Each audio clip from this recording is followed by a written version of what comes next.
we are live. Hello, everybody. Good afternoon and welcome to Forever Sports. And we finally have our last Springbok team of 2024.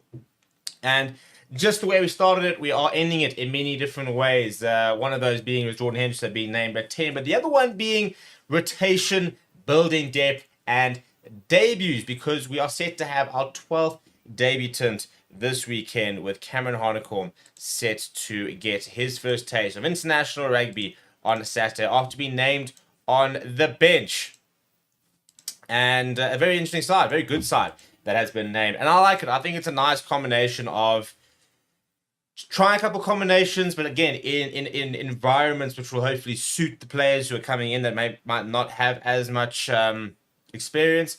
And then if things go badly, for example, you've got a lot of your sort of core players coming off the bench. I really don't like the idea of, rotation for the sake of rotation.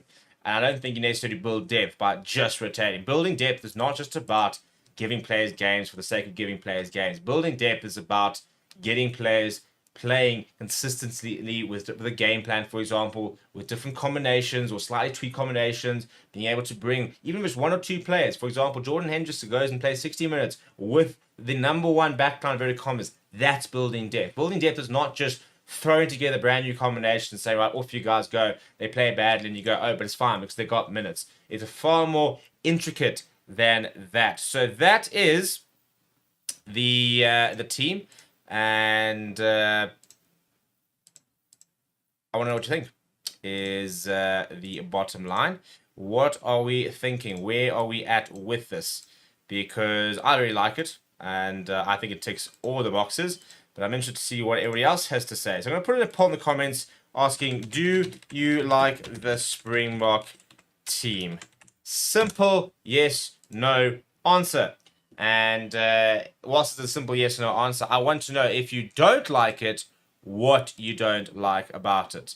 Because I hate people who sort of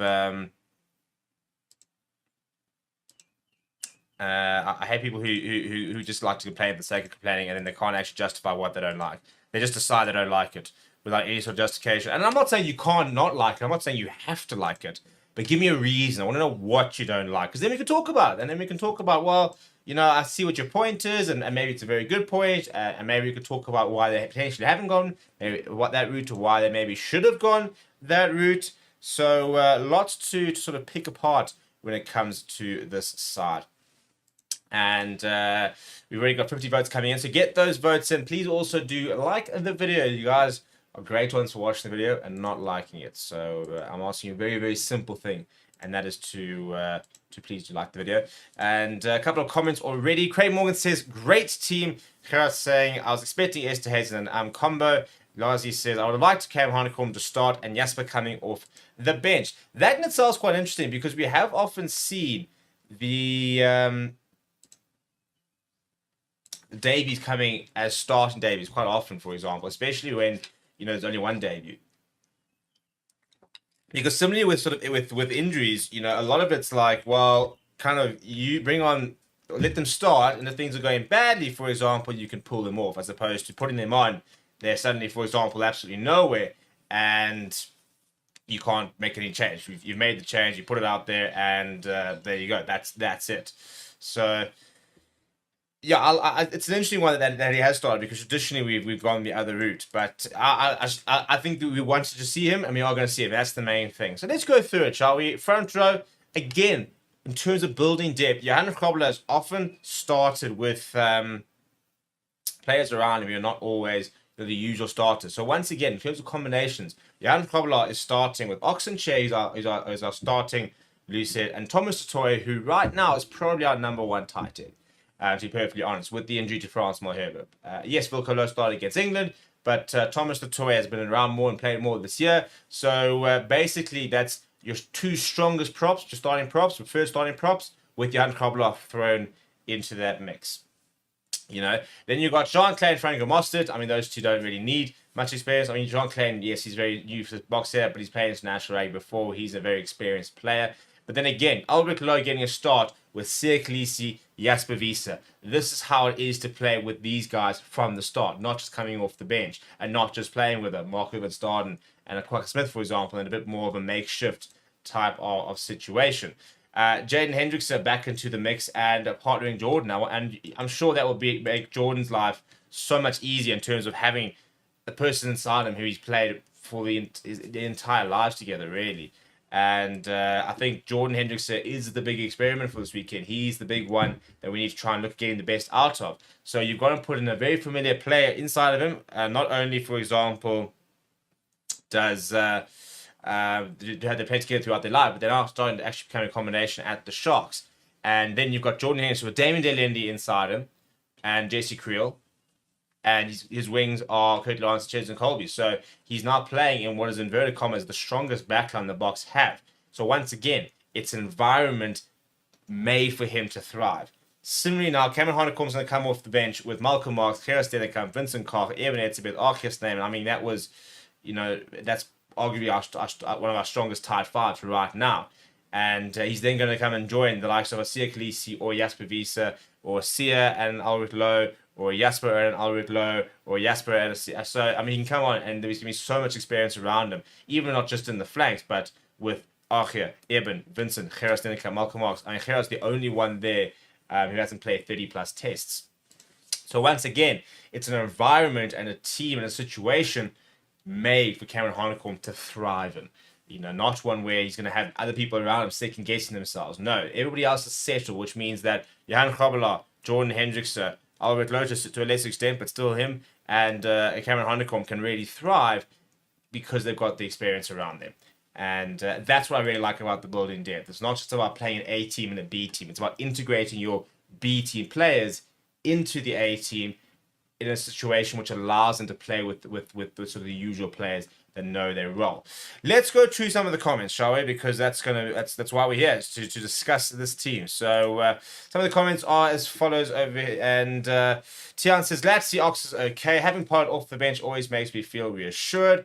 Josh was saying, Wales don't stand a chance. Innocent Face said, I thought we could play Moody at outside centre. They already see him as a centre, but they do not give him experience.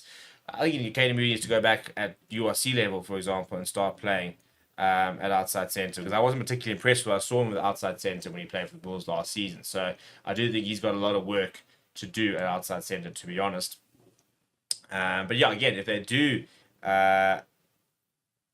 do see him as an outside centre, then when are they going to give him the chance? But yeah, I mean, I don't mind. I mean, Jesse Field's now going to play 2, like kind of unplayed 1.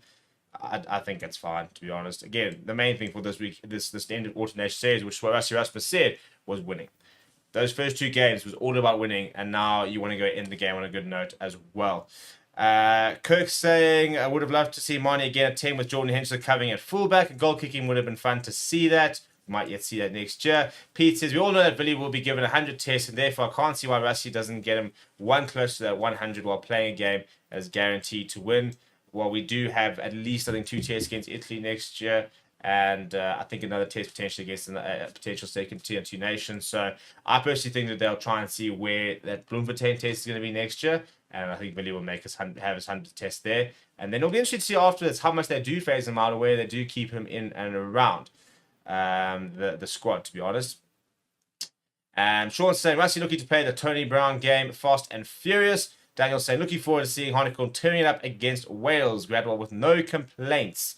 Sam saying, great team. I'd have liked to see Honeycomb start with Wiese on bench. Also good to see Grobelaar starting. Awesome bench, though. A couple other comments. Rainbow Man saying, interested, what do you guys think the score is going to be? Well, we can do a couple of early score predictions. Joshua reckons that's going to be by 30 points. Pete says, Jaden Henderson had a shocker against Scotland. Scotland needs to have a good game. He did have a struggle against Scotland. But we also mustn't have, and I got a lot of abuse for it. I got told, you just love him, whatever. No, I just thought he was very, very good against Argentina a month before that. And we must be careful with our recency bias, because we often do that. A player has a bad game, and that's our only opinion of them. And we forget everything that's happened. This has been a long international season. We have been going since June. So I'm a big Jaden Henderson fan. I'm not gonna deny it. I think he's absolutely class. I think he did seek struggled against Scotland, which you're allowed to do. You're allowed to have bad games. And now he needs to step up. But I'm very excited to see how that combination, the brother combination, does go. It's a very cool concept. And if it works, it'll be quite a cool thing to see on the international level. So I can't say, hoping to see a big performance out of Klein and a better performance out of Mostert. Good to see our Lock Death back to proper quality all round. I agree. Guys saying glad to see Honeycomb in the team. I'd have loved to see Volko Low been given another chance. Whilst Greg said that great side, Rusty is a visionary. Can't wait to see the blend of new and old smashing it up. Go boys. Yeah, I think I like the fact that he's resisted the temptation to just go wholesale changes. I don't think that you achieve that much from that, to be honest. I personally don't think that that's how you build appropriate depth. I really don't like it when teams just wholesale change and then they get surprised and it's a very disjointed performance and they kind of walk off feeling like, oh, I don't really feel I played well today. And they're like, no, but guys, it's fine because you were just joining. You have to sit there making excuses for your performance. Whereas now, you create a situation and basically you then look at that team and you say, right, Jan Krobelaar, Alec Lowe, Jordan Hendricks as sort of the more inexperienced players in the starting lineup. There's no excuse for you guys not to have played well. In terms of, you can't use the excuse that it was disjointed because, other people were finding their way. So similarly, when Cameron Honeycomb comes on, you can't sit there and say, right, well, there were other players who didn't know what was going on around you, so it's okay. No, he's going to be in a situation which is prime for him to slot in. So now it's about how do you slot in to this team? Not just how do you play at international rugby, how do you slot into our best team? If it's a World Cup final tomorrow, you find yourself in this team, how do you cope? How do you slot in? How do you work with him? Do you gel with him? Can you gel with him? Do you know what your role is? Can you do your role properly? Can you add value to this team, our almost strongest team? And I think that is such an important way of looking at it in terms of building that depth, because there's no excuses otherwise. It's also going to be very interesting from a conditions point of view because there will be no wind. The roof is set to be closed. They posted a video today that's actually snowing over there in Wales. Very cool video of Jaden Hendricks, as you can imagine, with all their hair, having snow all over it. So conditions will be good for hopefully some running rugby. James says 70 plus point win for South Africa, or could they equal their most ever they got against Wales, which was 96 points in 1998. So Peter, as far as I understand, the roof will be closed. Simon Gilles says if SA Bokke will beat Wales on Saturday, score 38 points to 12. Benjamin saying, you think Sia will go the full 80? Could go the full 80. I did hear Rassi previously say Cameron Honeycomb could play at 6, and I personally think Marco van Staden got a chance at 6, didn't really impress. A lot of talk about the fact, is he, really genuinely the best option at 6? If Cameron Honeycomb comes onto this field and has a really good game in the number 6 jersey, then all of a sudden you can sit there and say, right, it's Sia and Cameron Honeycomb. Cameron Honeycomb being like 21 years old. It's Peter Jeff the Toy and then Ben Jason Dixon, Albert Lowe and Ben Jason Dixon, putting the two options that have played this year. Ben Jason Dixon, I think, is 26, 27. Albert Lowe is about 24, 25. Cool. Long-term success option sorted. Jasper V said 8. You've got Cocker Smith as another option, but then you've got Evan Rose and a Cameron Honeycomb, for example, potentially, or Pepsi Buthelezi, who's also a potential option at 6. You've got really good youngsters who kind of long-term, you can kind of see how that goes through. Not to say we need to bin Marco van Staden, he's not old, by the way, but it's all about players who take their chance. Albert Lowe took his chance. Ben Jason Dixon didn't take his chance. And that's why Albert Lowe's in the tour and Ben Jason Dixon's not. And I think Jason Dixon will be back, and I think he will play for the Boks again. But it's just about stepping up at the right opportunities to elevate yourself up in that list.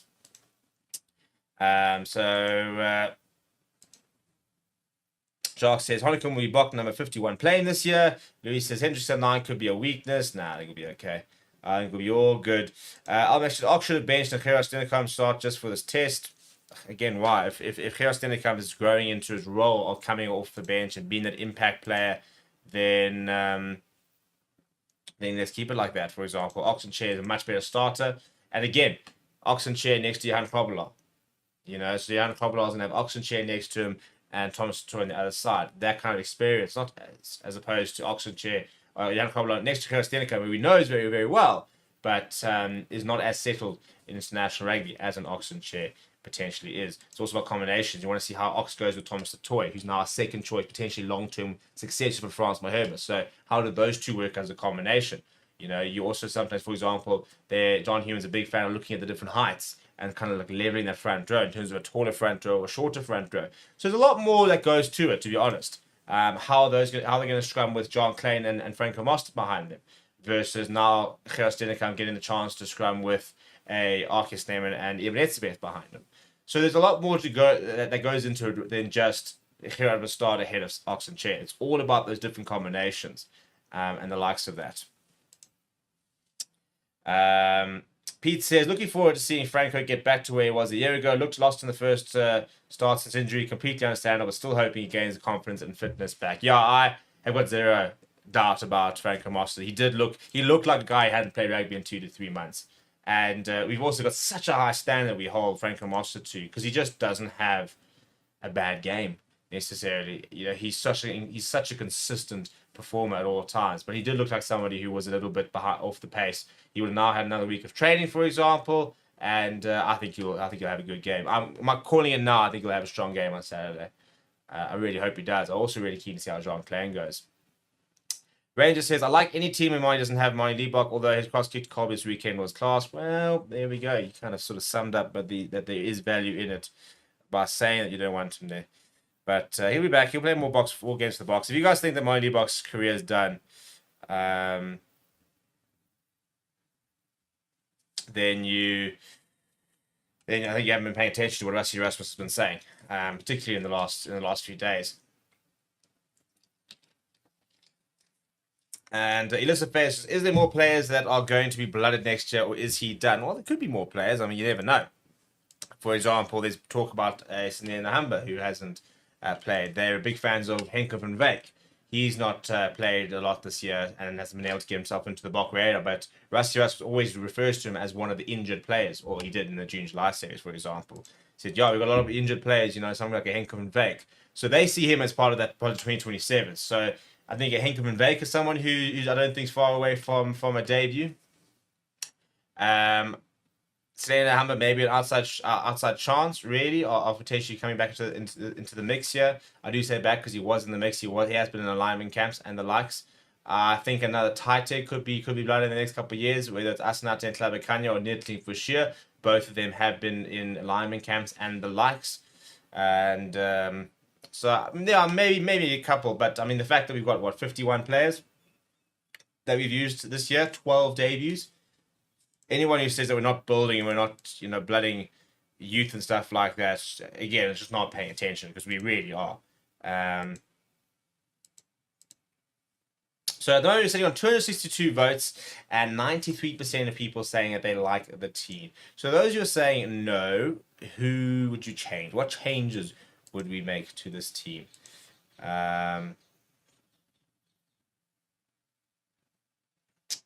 And Pomelo says, who do you think took his chance this year from the new blood? Albert Lowe. Well, let's look at this team. Albert Lowe wasn't in the mix at all when we named our first squad, and he's now starting this weekend. And yes, he started because maybe Peter Steph is injured, but it's only Peter Steph is injured in the number 7 jersey. He's taken his chance. Gerard Stenenkamp maybe had a poor game last week, but he's taken his chance. Look how he's elevated himself to the number that reserve. Lou said, well, he's basically played there. He played against Ireland, against New Zealand. So he's taken his chances this year. Abdel Fassi, he's really taken his chance this year. I mean, a year ago he wasn't in the mix, and now he's currently nailed on starter. We always keep forgetting that Damien Williams is kind of in the wings, but you can't just talk about, oh, yeah, next year Damien Williams will be back, therefore, because Damien Williams didn't play a single game for the Boks this year. Next year, touch wood, nothing happens, but there will be other players who will also be injured, and you have to look at other options there. So those three, for example, if you look at that team, for me, have really taken their chances. I felt desperately sorry for Edel van der Merwe, who had a man of the match performance on debut and then got injured and kind of fell out by the wayside. And I think I was actually probably expecting to see him in the end of year tour until Maximum Pimpy started playing so well. And we kind of got to a situation where you're like, well, why would you drop him? He's still performing at such a high level. I was also a little bit surprised that Edel van der Merwe didn't get the nod ahead of Kane and Moody on form. But again, they go back to the tried and tested and stuff. I think that Ruan Fenter, very, very much on their radar in terms of players who have come through. Didn't necessarily get the chance to come over, but I do think that he is very much on their radar from what you hear, when they talk about it. I'm trying to think of anybody else. Well, maybe we'll do a video on that in terms of the winners and losers of the box season in 2024. We have got our dedicated Forever Box channel, and those are the kind of conversations we can kind of have on the Rugby report, which is what we do on Wednesdays, where we talk about the current Rugby Erasmus conundrums and the like of that. And so that's there's a lot to talk about. We also obviously got our analysis show, which we launched on Monday, and I'm going to share a video in the comments, which is the team profiles, which now go on our Forever Box channel. We do have, as I said, we've got that dedicated Springbok channel all for South Africa content, so you can go and check that out. We've got the team profiles over there. You can go see exactly how big Cameron Hanekom is, for example, and how young and old everybody is. Check the team profile. Yeah. Right, so there you can go over to that Favorite Box channel, and please do give it a drop it a subscribe. We only created it because you guys kept saying that you want a one-stop destination of Springbok content. Andrea says, very disappointed for not seeing Cameron Hanekom. I really hope you're going to give the other chance, but I'm trusting the coaches. My man, he's there. There. Fortunately, I can't put this. I can't put myself in front of this graphic. Maybe I can actually. No, I don't think I can actually. But yeah, so he is there. In front of them, 21 jersey. That is Mr. Cameron Hanekom. So he's there. So I'm not quite sure what team you're looking at, but he is there. SVE says Stenekam looked like he was strolling in the scrum against England. Wonder what was going on there. I think he didn't look like his characteristic best. He has had some very good games though, so I do think he'll respond quite well and he'll be absolutely fine, given the fact that he decimated the Irish front row. Paul says, good to give PSF Toy a well-deserved rest. Well, he's actually got a knock, so he's actually returned with a knock. Excited for Cameron, says challenge life. And Andrew says, also stoked for Cameron Hanekom. I expected him to put his hand up and make difficult selections, even for Rassi. I think that's the thing. This is kind of the challenge that I think every single time they change, they give a debut and the like. The challenge for that player is to give the box a headache. Say to Rassi Erasmus, lol, you thought that player's there. No. So BITDEFENDER, for example, his challenge was to say, here we go. You can retire Villaroo because you've got your other fullback option to compete with Damian Willemse. His challenge now is to keep Damian Willemse at back, which he won't do initially because, look at what Damian Willemse has done in Springbok jersey recently. If Damian Willemse was fit tomorrow, I'll start him straight back in at 15. He's deserved that. But Fussy, what he's done this year is he said, listen, Damian, that's fine. You have a bad game, and I'm here. And Rassi will know that. So similarly, for example, when Andre Esterhuizen has a game against Scotland, you go, ooh, jeepers, what a game from him. Damien de Linde needs to be careful. Then you look at what Damien de Linde does last week, and you go, yeah, no, well, there we go. And that's kind of what you want. You want there to be such a little difference between the two players vying for that jersey, that constant competition for that jersey. I really want to see a big game out of Jean Clay. Not that anyone's ever going to bench Eben Etzebeth, but to know that we've got a proper, genuine number 4 option, because Solomon Rudd hasn't really taken his chances that he's had in the number 4 jersey so far this year. And I think that, you talk about players you have, but he's probably one who's had a lot of chances this year, but hasn't really taken it to the full extent. So that's always an interesting position in terms of the long-term success for Eben Etzebeth, because, he's currently the record capped player, and he's extending that record every single time he comes off the bench. But he's not going to be able to play forever. A couple of interesting notes, by the way, on that. In terms of our record against Wales, we have played 42, lost 7, and drawn 1. We have an 80.9% win percentage against Wales. In terms of a couple of different notes, it'll be the 101st match against on British and Irish Lions soil, by the way, since 1906. The Springboks' try against England Saturday was the 50th of the season, the most the Boks have scored in a non-Rugby World Cup season since 1997. when 74 tries are scored in 13 tests. We're not going to break that, but interesting. That stat tells you so much about the evolution of the Boks. We're scoring more tries. Unfortunately, we probably have conceded more this year than we probably did a year ago. But new defense coach, new system is kind of probably to be expected. Another one is over here. Should the Springboks win, it will be their 55th in 78 matches since Rassie Erasmus returned with a shocking number in 2018 for a winning percentage of 70.5% over the past 7 seasons. Obviously nothing in 2020, completing the raising of the team's historic winning records by more than 1 whole percentage. So before Rassie Erasmus arrived, the Springbok winning percentage was 62.4%. 47%. It is now up to 63.60%. How's that, by the way? And there have been hundreds. I mean, this is the 101st Springbok game on British and Irish Lions territory. So that means that's not including any games on South Africa territory, anything in South America, anything in mainland Europe, anything in Oceania and the likes of that. So to think of how many hundreds and hundreds of Springbok games there are out there, to be able to lift the entire overall winning percentage by an entire percent shows you how good we've been since Rassie Erasmus has come back. Should the Springboks win, it'll be their 11th victory from 13 matches in a year for a winning percentage of 84.6%, repeating the feat of 2023, and the highest seasonal percentage achieved since 1998, when 11 of 12 matches were won for a percentage of 91.7%. That's what I'm saying. This is the new dominant era of the Boks at the moment. And as mentioned, if we were to win this game or draw this game, then it'll be our first undefeated Northern Hemisphere tour since 2013. So lots and lots of records on the line, and we're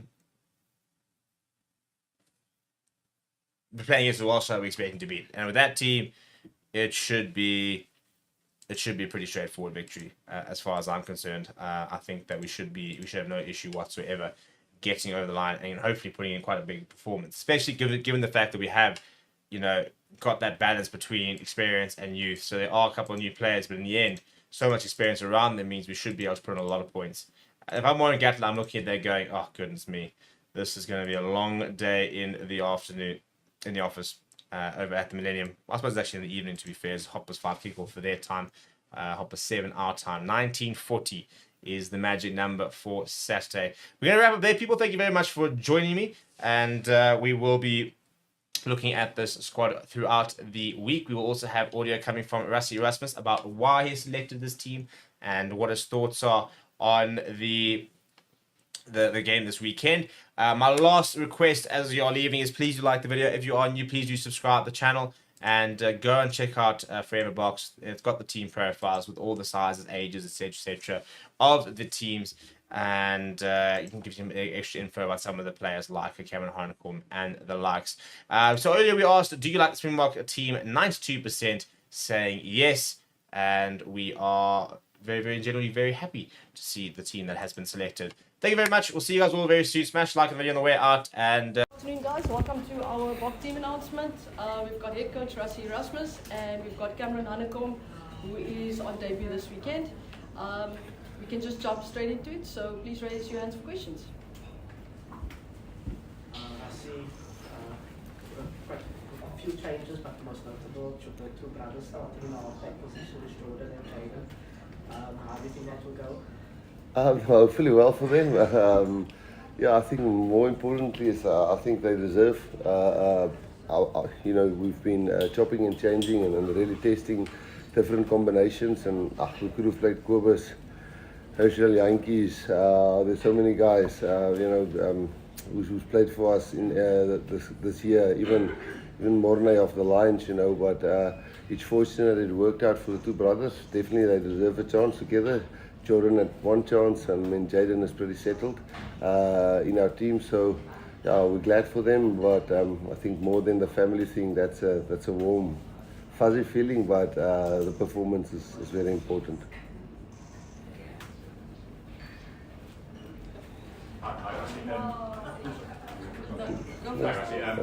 Obviously, different countries, different, but obviously there's been a lot of talk this week about where Wales are and their successive defeats. When you came in with the Springboks, they were at a bit of a low ebb as well. I was wondering if you could just talk about your experiences of how you turned things around with the Springboks when you came in. Yeah, as I always say, it's very tough to talk about other people's situation. But since you asked the question, I'll hope and try and answer it as best I can. Obviously, we were totally different. We were a new coaching staff that came in, and then it's easy to start a new culture because it's almost like a new start. But I think Wales is in a totally different scenario just for the sake of Warren can't all of a sudden become a bad coach with his track record. And the players that they have, if you look at them individually, they are definitely, there's some world-class players in there. I know the record of losing 11 on the trot is obviously not great, but whenever we play a team that's backs against the wall, if I can put it that way, we take ourselves back. Just before I took over, I think we lost 57-0 in New Zealand, but then the next weekend we lost by the same team against New Zealand at Newlands by 2 points, and that was a weekend apart. So I don't know. I just know Warren is a great coach, and I do know they've got great players, and whatever is not clicking quite there. I think he is a guy who has fixed things before, but deeper than that, I don't know the well set up to that. So, do you think it's always going to be this year after a World Cup where coaches like yourself are going to make changes across the board just to find the right combinations moving forward, move some players out? And looking at your team now, how many of these are going to make it to 27? And do you feel that you're going to have to make some changes over the next year or so in terms of picking out some of the better players? I think first of all is, you can't plan everything around the World Cup. If a guy's age is now 34 or 35 and he wants to end his rugby international career in 2026, you can't take that away from him because he won't be ready in 2027. A lot of players do plan their careers around World Cups. I've said it many times, a World Cup is sometimes just 6 tough games. Sometimes in your pool you've got one really tough game, and then maybe if you're lucky 2 easier ones, and then a quarterfinal, semi-final, final, where a Rugby Championship is 6 tough games, all that you can lose on the day. Not to say that the tier 2 nations, they're definitely coming up like all of us see, but it's tough it's unfair towards players getting older who's still good enough and the best in their position, which might not make 2027, to leave them out just because you are planning towards a World Cup. You must give those guys as much opportunity as we can. So I think what you've seen this year, hopefully you've seen that, is that we're trying to prolong careers, and I can't tell you who's not going to make it and who's going to make it, but that's why we are trying and sifting. But I guess probably not that it's cast in stone, but I think probably next year after the incoming series, going into the Rugby Championship, then we'll probably settle on a 33 or 35. I think you can see also that we disrespect no team by chopping and changing. It's just the way we knew we lost 2020 with COVID, and we tried to maximize this year while seeing that. But I guess from next year, Rugby Championships, we will start just picking the informed players. Not necessarily you can go deep to the World Cup. Some are still the best in the position, but might just stop in the year before the World Cup. Sorry for the long answer. Can I ask you one more thing? I'm going to take you back 25 years, your first visit to the Millennium Stadium. You turned up that day not expecting to lose.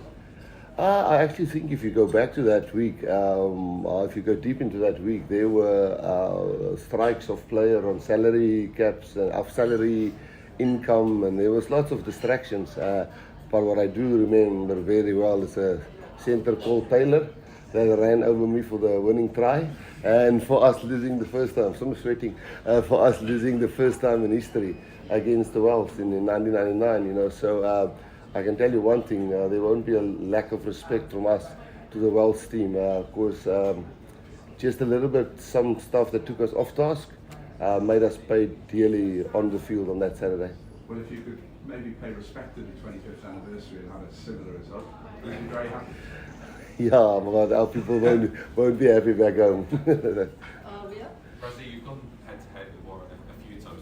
Have you, or will you reach out to him to sort of just offer your support, obviously, with what the pressure that he's under Yeah. Spoken to him ahead of the game yet? Yeah, we I think it was in Twickenham where we last saw each other. Was the match at Twickenham when we played Wales? Yeah, no, yeah, that's right. And that's where we lost. I can't remember the warm-up match before the World Cup, and we had a good chat there. About the Lion series, and it's just how coaching becomes lonely and coaching becomes cutthroat. And whenever somebody's under the pump, you don't wish anything bad on that coach. And no, I wouldn't say I would love him to beat us, but I would love him to be successful. And although we bumped some heads in the past, he's a rugby man through and through, and we've certainly had very decent discussions since. And I've got a lot of respect for him, and I hope he gets the respect from everybody which he deserves. I think it's widely assumed here in Wales that if you beat Wales on Saturday, that'll be it for Warren Gatland. You used to be surprised about that. I think maybe it should be the last question that I answer on that, because it's more for us about us, and we've got a job to do. We represent South Africa. I can just put myself in Warren's, try and put myself, because I've been there before. If we lost 4 in a trot and people are calling for your head. And I don't know, sometimes you just turn it around because players really believe in a coach, and the coach understands, or sometimes just say the right word, or the team just decides, listen, we're going to do it for the coach or for the country. And so I can't comment on what's going to happen to him. We're preparing for the Wales that we know. I think we've been on record many times. We find them very similar, like Argentina, for typical people who's almost like South Africans in the terms of working hard, grinding, normal people in the street, who support their team, who know their players, and the players who we've always grinded it out, apart from the last game before the World Cup. So for us it was never easy. So we haven't played this Wales team except once. We've played them I think 6 times since I've been involved, or 7, and I think we lost 4. So I don't know what's going to happen to him, but I know he's beaten me more than I've beaten him, or we, the team. Karen, just from your side, obviously, you've been waiting patiently for your chance on the tour so far, and it's finally here. Congratulations, and how does it feel? Just what's the experience been like, and now that the time's finally arrived, what's going through your mind right now? No, I must say it's been obviously since being a child, it's been a dream to play for the Springboks, and I mean to have that dream become a reality on Saturday, it's unbelievable, like feeling, and I'm very grateful for it, and I'm very privileged to be here, and I'll take the opportunity with both hands. Cameron, is it ironic maybe that you're going to play this debut here in Wales? There was some speculation that you may have played for Wales. Was that something that was ever? No, it never crossed my mind. Honestly, it's more media that speculated it. But I've always been, since a young boy, I've always dreamed of playing for the Springboks, and it's always been the dream. So if you score a try this weekend, is your grandmother going to speak to you? Hello everybody and welcome to Forever Sports. And today we're going to be talking about the story about Johan Ackerman set to return to South Africa. A story that's kind of been quite a few months in the making, really, and something which I think is going to be very interesting to see how this plays out long term, and where he's, for example, is going to begin, but more to the point, where he's going to end up in terms of his career in a few years' time, and what the long-term strategy is here of SA Rugby, who are currently overhauling all the structures of SA Rugby. And bringing Johan Ackerman back is going to be a massive part in that, in terms of getting the best sort of rugby coaches' IQ back into the country and feeding into the country's systems. Before we talk exactly about what his role is potentially going to be, as well as where he might go, please do smash a like on the video. Please do subscribe to the channel as well. So there was a report that came out on Sunday that said that SA Rugby have reportedly signed a deal with Johan Ackerman, which will see him return to South Africa as a consultant in January. Now, apparently, he will link up with the SA Under-20s, which are now going to be coached by Kevin Foote. And he is going to be working specifically on their lineouts and more defense, basically. Now, in theory, at this stage, is supposed to be coming back as a consultant. into the SA Rugby structures. I do think at this stage, for example, Malusi and Teto have been added to that side. It's going to be one of the strongest junior Bok coaching staffs we've had in a long time, and I really like the fact that we are taking the SA under-20s seriously, because there needs to be a better pathway. And for me, it's not just so much about the coaching itself; it's about the player identification. Are we sure that the players being selected for these camps, for these teams, are the right players? Because there is a history, for example, of favoritism or structures not necessarily working, and not necessarily saying player favoritism, but school favoritism, for example, and rumors about trial matches or for example teams being selected before trials even happen, and teams having basically a squad on the or coaches having a squad on the list before the season even begins in terms of players who they think are going to play. Now the nice thing is these days the footage is available. You've got the data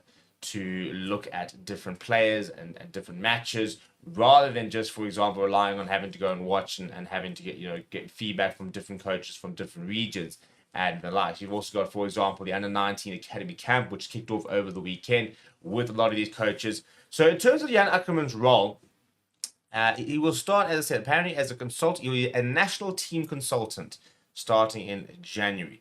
So apparently it's a junior Bok role at the moment, but does that not maybe open the door for him at a later stage to move into the Bok management, for example, or the women management? The fact of the matter is that he'll be on SA Rugby's payroll come January. Not on payroll, for example, he's a consultant, but he'll be on their radar, and he'll be a resource they can tap into. And again, we talk about wanting to get the best structures in place. Having Jan Ackerman in the SA Rugby structures will be massive. He's obviously, we all know from the Lions, didn't maybe have as good of a time as he would have liked at Gloucester. I think he would have liked to have won a bit more, but he had a good time there. And he has just finished promoting a side from the Japanese second league into the top league, where he was then replaced by Greg Laidlaw. Now, he's basically been quite open about the fact that he wants to come back to South Africa. Now, the problem is there's not a massive amount of coaching jobs currently available. John Plumtree is, won a trophy last season, won the Currie Cup. Now is starting to get things right at the Stormers. You got Jake White with the Bulls just lost out in the final, and so John Dobson's the only real sort of coach under pressure, because you've got Ivan van Rooyen, who's doing really good work with the Lions. So if John Dobson were to have gone, for example, Jan Ackerman would be a very interesting possibility for the Stormers. But I also think that at the moment in his career, he wants to see himself in a national setup. And I personally think that he'll start with a junior box. I think that he'll very likely become then a consultant for the women's team. You've got a World Cup next year. So you've got an SM20 side, then you've got a Women's World Cup next year. Swayze de Bruyn's kind of the head coach of that women's side. We all know how, long back they two go back. Ackerman and Swayze de Bruyn, they built that sort of Lions dynasty. And moving forward after that, I think that he's someone that will start to give feedback to the box and will potentially start to involve in the Springboks setup come 2027.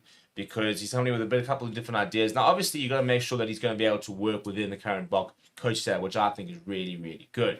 But if he is someone that can add value, then they're definitely going to look at it. That's what Rassie Erasmus is very good at doing, identifying anybody that can contribute value and getting them involved in the setup. So what we do know is that at the moment he's a consultant, I think, for Japan, so he's very much up for hire. And he's been very open about the fact he wants to come back to South Africa.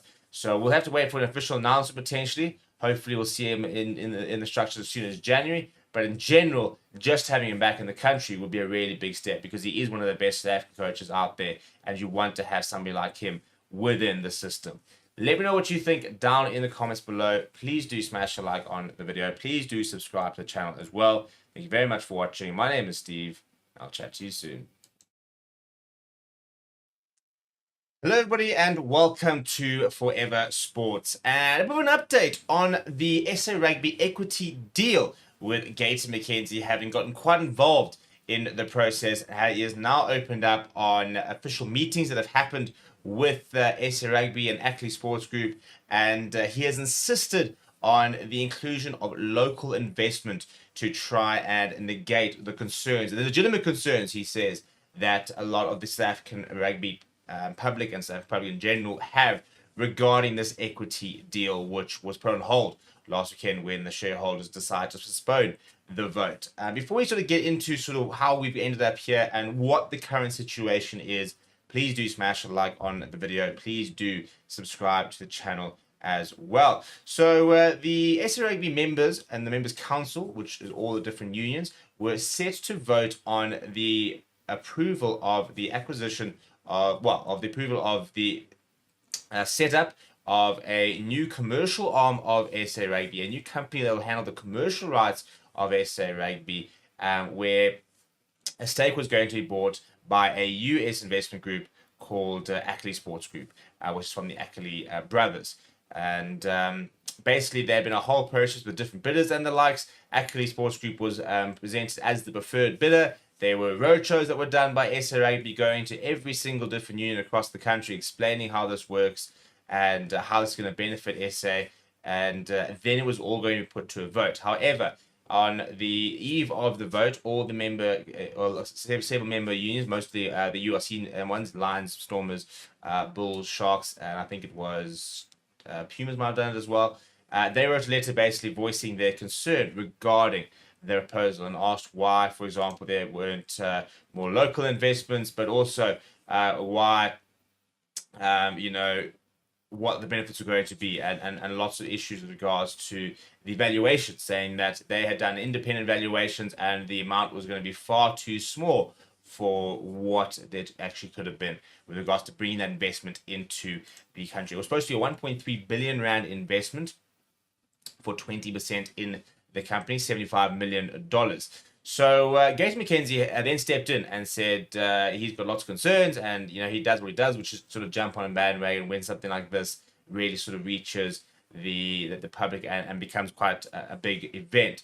So he said as follows. He said, when I met with Ackley Group and SA Rugby in London on Friday, I thanked them for their willingness to invest in South Africa because the Government of National Unity is on a huge drive to encourage foreign direct investments. He says, I also told them and sorry that we can't ignore the legitimate dissatisfactions with aspects surrounding the deal. Aspects of the deal make me unhappy as a Minister of Sports.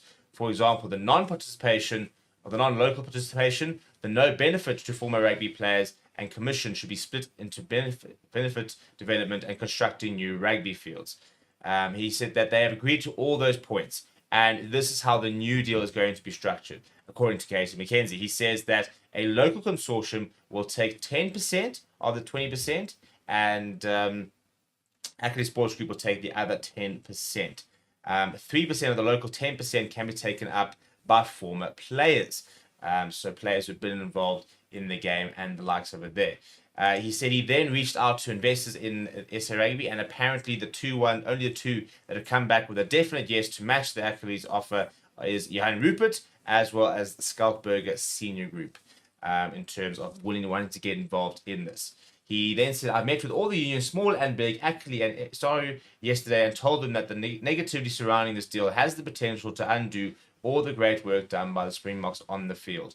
I told them to differ more in-house and ask all the hard questions of SARU and then emerge as one voice, either for or against the deal. But this differing in public is not good for the game of rugby, which is right. You know, you don't really want to be sitting there seeing the members' council taking on SA Rugby and there continuously being this sort of tension, whilst, you know, we're hopefully, I mean, in a bit of a dawn of a new era for SA Rugby where we are potentially in the most dominant we've ever been.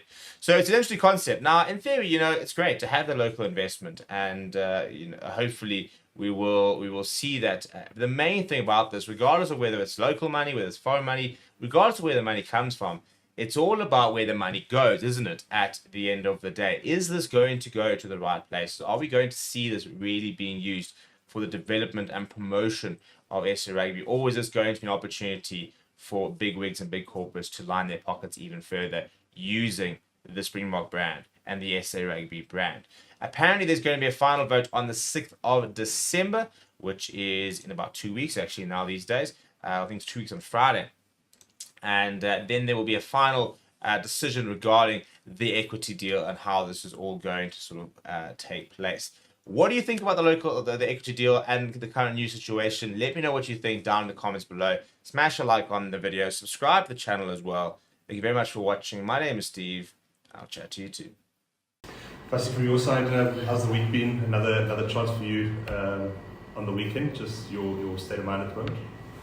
Yeah, the week has been cold, but yeah, it's been good. Like JK said, we've just been going through our plans the whole week and wanting to execute those plans and the opportunities that we get. So yeah, that's the plan. Saturday, Freddie Stewart and the way they played, just clear strategy from them. How was that? I mean, packed Twickenham and just bombs coming at you. How do you feel that went, and just the experience as a whole? Yeah, I think I spoke to Billy after the game and I said I probably touched the ball like 4 times, and yeah, he said that's test match rugby for you. Yeah, the challenge was good. I think we didn't execute in the way we wanted to execute, over the weekend, and yeah, during this week we looked at that, and yeah, we obviously have a plan going into this game and how we want to play. And yeah, it was like you said, the atmosphere at Twickenham was great. Yeah. How are we looking on our 10? 3 more minutes. Firstly, can you just describe this year in general for you? You were in great form for the Sharks and you carried that form into the Springboks. Can you just elaborate how has this year been for you? Yeah, I would say it's been unbelievable. I think, like when you come from a setback and you always want to come back, it's never easy. You have to follow your own processes and not change what you normally do. So to get I won't say recognition, but to get the opportunity to come back to a setup like this is unbelievable for me. And what I've always wanted to do is probably grab it with both hands and never lose it again, because I know that feeling of losing it again. But yeah, saying that, it's just been unbelievable to work with the amount of coaches that we have here, the players, the experienced players, and also the youthful players that have been at the World Cup, and you learn a lot from them. Yeah. And can you describe your relationship with Valia, who you on opposite ends of your career? How has that been working with Valia over the last 3 months? Yeah, it's been great. I think there was 2 games where we played. I think we played in Joburg, the All Blacks, and in Bombela, and he was on the side of the field, shouting and commanding what he sees, and letting me know what's happening on the field. And yeah, I think that's one thing Coach Rashi always puts on us, is that everyone has a job to do if you're in the 23 or outside the 23, and I think that relationship with me and him has been good, and obviously we understand the plans that the Springboks are trying to build in the near future. How have you, firstly, obviously the balance between what you bring and the X Factor stuff, and then the basics of test match rugby. How have you found that being able to operate in a space where you're ticking your boxes, but also having the freedom to kind of express yourself? Is it a challenge sometimes to rein yourself in? Yeah, I wouldn't say it's a challenge. I think Tony has given us the freedom to be able to attack space when we see space and when we see opportunities. And then I think with Coach Tick, it's just being able to have a balance into your game when you've lost momentum and when you have momentum. So I think it's just being able to read what's happening in the game at a certain stage of the game and where you are on the field. So I think that's how I operate. Like always trying to put my forwards onto the front foot. So I think it's just being able to have a balance with your kicking game and attack. I don't know if there's been any chat in the group about the awards on Sunday.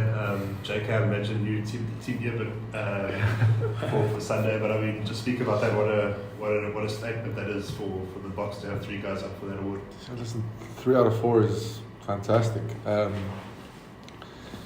look at the candidates, Cheslin's probably the best all-round rugby player in the world. Got a guy like Pitty who's an absolute freak on the field. And then Yeben, who's by far the most dominant tight headlock, probably to have played the game in the last 10, 15 years. So the boys really speak for themselves. yeah, it's going to be fantastic. Hopefully we win it. I'm sure we will. But yeah, no, it's good for the boys to get recognition for their hard work. And just on Edmund, Hello everybody and welcome to Forever Sports, and a bit of an update on the Springboks side, which has changed from the announcement on Tuesday. A late email coming out last night confirming that Oxen Chair will be rested this weekend and will not be selected to start at Loosehead. And we kind of almost would expected not to see him this weekend, or at least I did. You know, the cut above his knee wasn't an injury as such, but it was all about how it was going to repair. And basically, Rassie Erasmus spoke about the fact that he would only play if there was no chance that the stitches, or for example, whatever, could come undone, or if there were going to be stitches and stuff like that, then chance we might not play. And they weren't going to take any unnecessarily risks. So he was named on Tuesday, which obviously meant he got through training okay. But for whatever reason, they have said that they have opted to rest him. Not saying he's unavailable through injury, because it is a cut above the knee, but I'm sure that that is the reason why he is not playing. And then, very interestingly, is that Wilco Low has come into the side to replace Oxen Chair into starting 23. So let's have a look at exactly how things have changed over here. So Wilco Low has come into number 3 jersey, and Thomas du Toit has shifted from tight head through to loose head. Now, this is a very interesting selection in terms of how much Thomas du Toit offers the box as a utility player.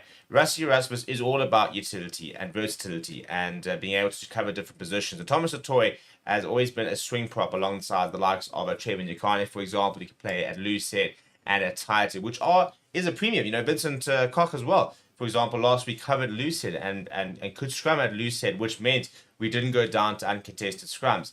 This is vital in terms of the Bok game plan, because the scrum is everything for the Boks. We launch from the scrum, and we've got the best scrum in the world, so why wouldn't you? Now, the problem comes if, for example, like last weekend, you have a couple of players have been replaced, you then got a player who's been replaced by injury, so Oxen Chair was replaced because of the cut to his knee, and then Gerard Steenekamp goes to the bin, which means you only have 2 props left in Wilco Low and Vincent Koch. Now, if both of them are out and out tight heads and cannot cover loose head, then we go to uncontested scrums. But because Thomas du Toit can scrum loose head, tight head, somebody like Vincent Koch can scrum tight head, loose head. You've got somebody like Jan-Hendrik Wessels who can play hooker and at loose head. Dion Farid, for example, you know, they said he could scrum at hooker. Marco Verstappen being taught how to scrum at hooker as well. It suddenly means that you don't have to necessarily worry about uncontested scrums. Because, for example, if you had a situation where Jan-Hendrik Wessels was starting at loose head yesterday, you lost Bongi Minambi, and then Malcolm Marx got yellow carded, for example. So Bongi Minambi through injury, Malcolm Marx the yellow card. You could then bring Jan-Hendrik Wessels on, and you could say, right, well, he can slot into hooker. We can continue to have live scrums and full scrums and not contested scrums. And that's a very big part. So it shows you the value that somebody like a Thomas du Toit brings to this side. Now, this is a big opportunity for Wilco Low, because he wasn't going to get a second game at this rate. You know, he wasn't on the bench. He hadn't been named to start. And next year, for example, you know, Frans Verhoeven might be fully fit, and Wilco Low might not be in and around the radar to begin with. So now he's got an opportunity to stake a claim once again. He had some very good scrummaging performances last weekend, struggled a little bit in the loose. You know, they got in between him for that Sam Underhill try. It wasn't entirely his fault. We did a whole analysis of this actually on Forever Box. But, you know, it was his first game back, and I thought he had a reasonable game of the scrum, a good game of the scrums, not maybe the best game in the loose. Now he's got another opportunity to really stake a claim. Now, yes, Wales aren't the strongest side. So even if he goes and has an absolute stormer of a game, you know, that doesn't necessarily put him ahead of a Frans Malherbe. But he's got an opportunity to really give the Bok management something to think about with regards to his future in the Boks. And I think he does have a long-term future at this rate. But, you know, if he comes in and has a couple of bad games, the Boks sit there go, okay, we need to look at other tight head options, because there might be better tight head options. So it's a massive opportunity here for Wilco Low, as for Thomas du Toit, who I think his stocks only rise because he's allowed them to go, all right, cool. Trevor, I mean, Ox is not really ready to go, but it's fine. Thomas, can you just play loose here? And Thomas is going to say, absolutely, coach, you put me where you need me, and I'll do whatever I need to do. And that becomes a massive asset in the Springboks to have players who can play in those different positions. I mean, you look, for example, across that Springbok pack. And Alwick Lowe can cover 8 as well, for example. Sia Khaleesi, you've seen him pat down at 8 at club level. Franco Master can cover 7 if needs be. You know, Jean Klein can probably play at 5 if needs be. So you basically got the only player in that flux or that pack, that the only 2 players really who can't play at different positions is Wilco Lowe and Johan Krobler. Johan Krobler probably could play on the flank if he really needed to. Jasper Wiese, some people have spoken about the fact he might be able to play at 6, for example, is pretty good at the breakdown. So it's all about the versatility when it comes to the box. So that is the update, as well as kind of what that means for this weekend. Changes the narrative slightly in terms of what Thomas du Toit's role is in the Springboks. An opportunity for Wilco Lowe. No Oxen Chair. Will we still have that scrum dominance we've had with him? So lots to think about and lots to watch out for on Sunday. Please let me know what you think of this team down in the comments below. Please do smash a like on the video. Subscribe to the channel as well. Thank you very much for watching. My name is Steve. I'll chat to you soon. John, just being back in with the squad, how does it feel? It's amazing, eh? Obviously, I was injured for, I think it was 10 and a half months. And then, slow getting back into it. Took me a few games, and then glad to have the opportunity again and be back with the boys. It's nice being back in the setup and seeing everyone, and it feels like yesterday. It's good. Have you noticed any changes apart from the coaches and stuff like that? I mean, same group of boys, bar a few extras. But no, it's good, man. It's the same old setup. Guys who just want to work hard and do well for their country. It's brilliant. And working with Tony Brown and Jerry Flannery, how's that been? They're fantastic. Obviously, I know Jerry from Munster. I mean, he worked with Rassie at Munster in 2016-17. I think he left in 2018 or something. So I know him fairly well. And then obviously Tony, new guys, good coach. He's got a nice open mindset when it comes to attack. So the boys are playing exciting rugby at the moment, so I'm glad to be part of it. Jack, was your last game the Rugby World Cup final? No, I played against Leinster. No, I mean for the box. Oh, for the box, yeah. Yeah. No, I haven't. So obviously I was still injured during the Rugby Championships and stuff, and then played a few matches for Munster before the November series squad was announced, but yeah. And from the outside looking in all year, in terms of the lock stocks, I mean, it's probably been a position where there's been a few injuries and the one area where the guys have been a bit stretched. What have you made of the guys who've come through in that position? And when everyone's fit, now suddenly it seems like there's a lot of options there. Yeah, but that's the whole thing when everyone's fit. So I mean, I think the boys who stepped in did remarkable work. A guy like Ronald Kier stepped in, he really, he made his mark. I mean, it speaks that he was selected in the November series, even with a few more of us fit. So, no, look, I think they stepped in and they did the job, and they did remarkably well. It's good watching them play well. It's obviously, the more depth we have, the better it is. Mm. And when you have so many options, presuming everyone's fit and everyone gets better, does it make opportunities like Saturday, important that when you get that shot, you go out there and remind the coaches of what you do? Yeah, absolutely. But I mean, it's not just about that. It's not just about cementing your own place in the team. It's about performing well for South Africa and working well for the team. I think that's the big thing, is that we all work for the common goal. And that's representing South Africa and making the crowd back home proud.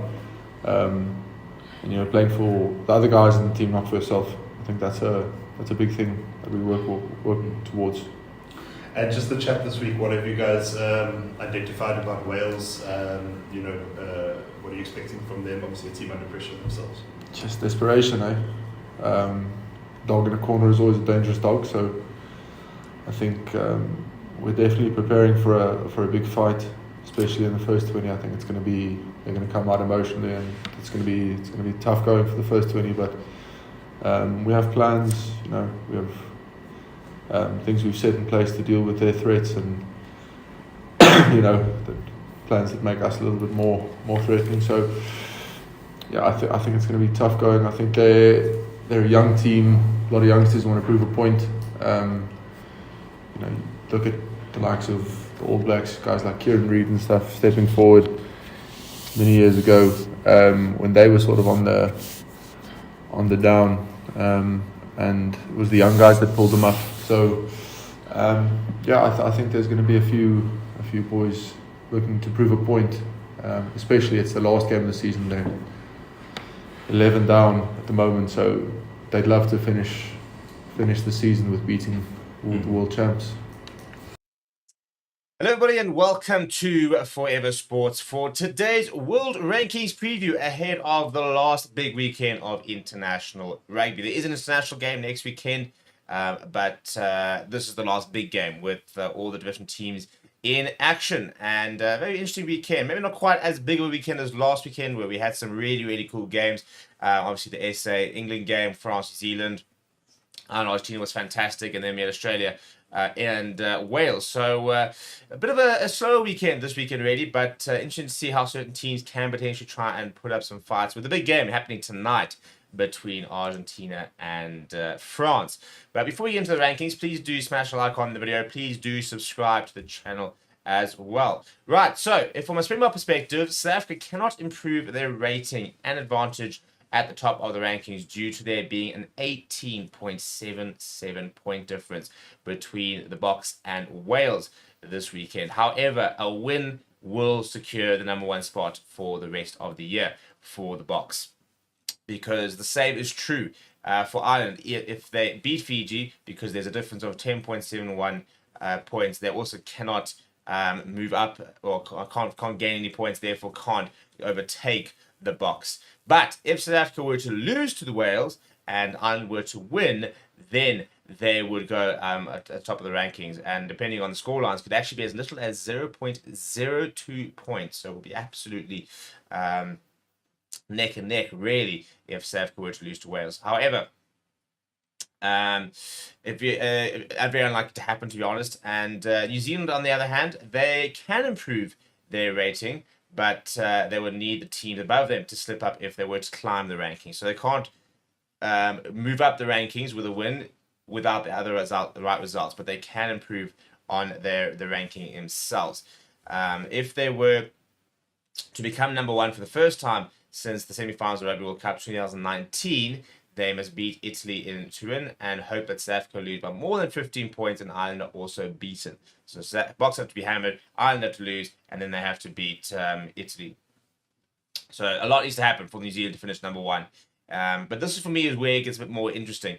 Is 4th place France need a favour from Italy, as well as beating Argentina in the opening match of the weekend. If they are to climb into 3rd, Le Bleu can end the weekend in 2nd if they win, New Zealand lose, and Ireland are beaten by more than 15 points by Fiji, which would see France and Ireland swap places. But if France were to lose tonight, Argentina could go up into 4th and as high as 3rd if they were to win by more than 15 points and New Zealand were to lose by more than 15 points. Scotland can't improve on their 6th place rating, because even if they beat Australia by more than 15 points, they can gain up to one more ranking point, but it would not be enough for them to move anywhere. But if Australia were to find the performance of the year and beat Scotland, they will actually go up to 6th place. So big opportunity for Australia to sort of end the year within the top 6 of the world.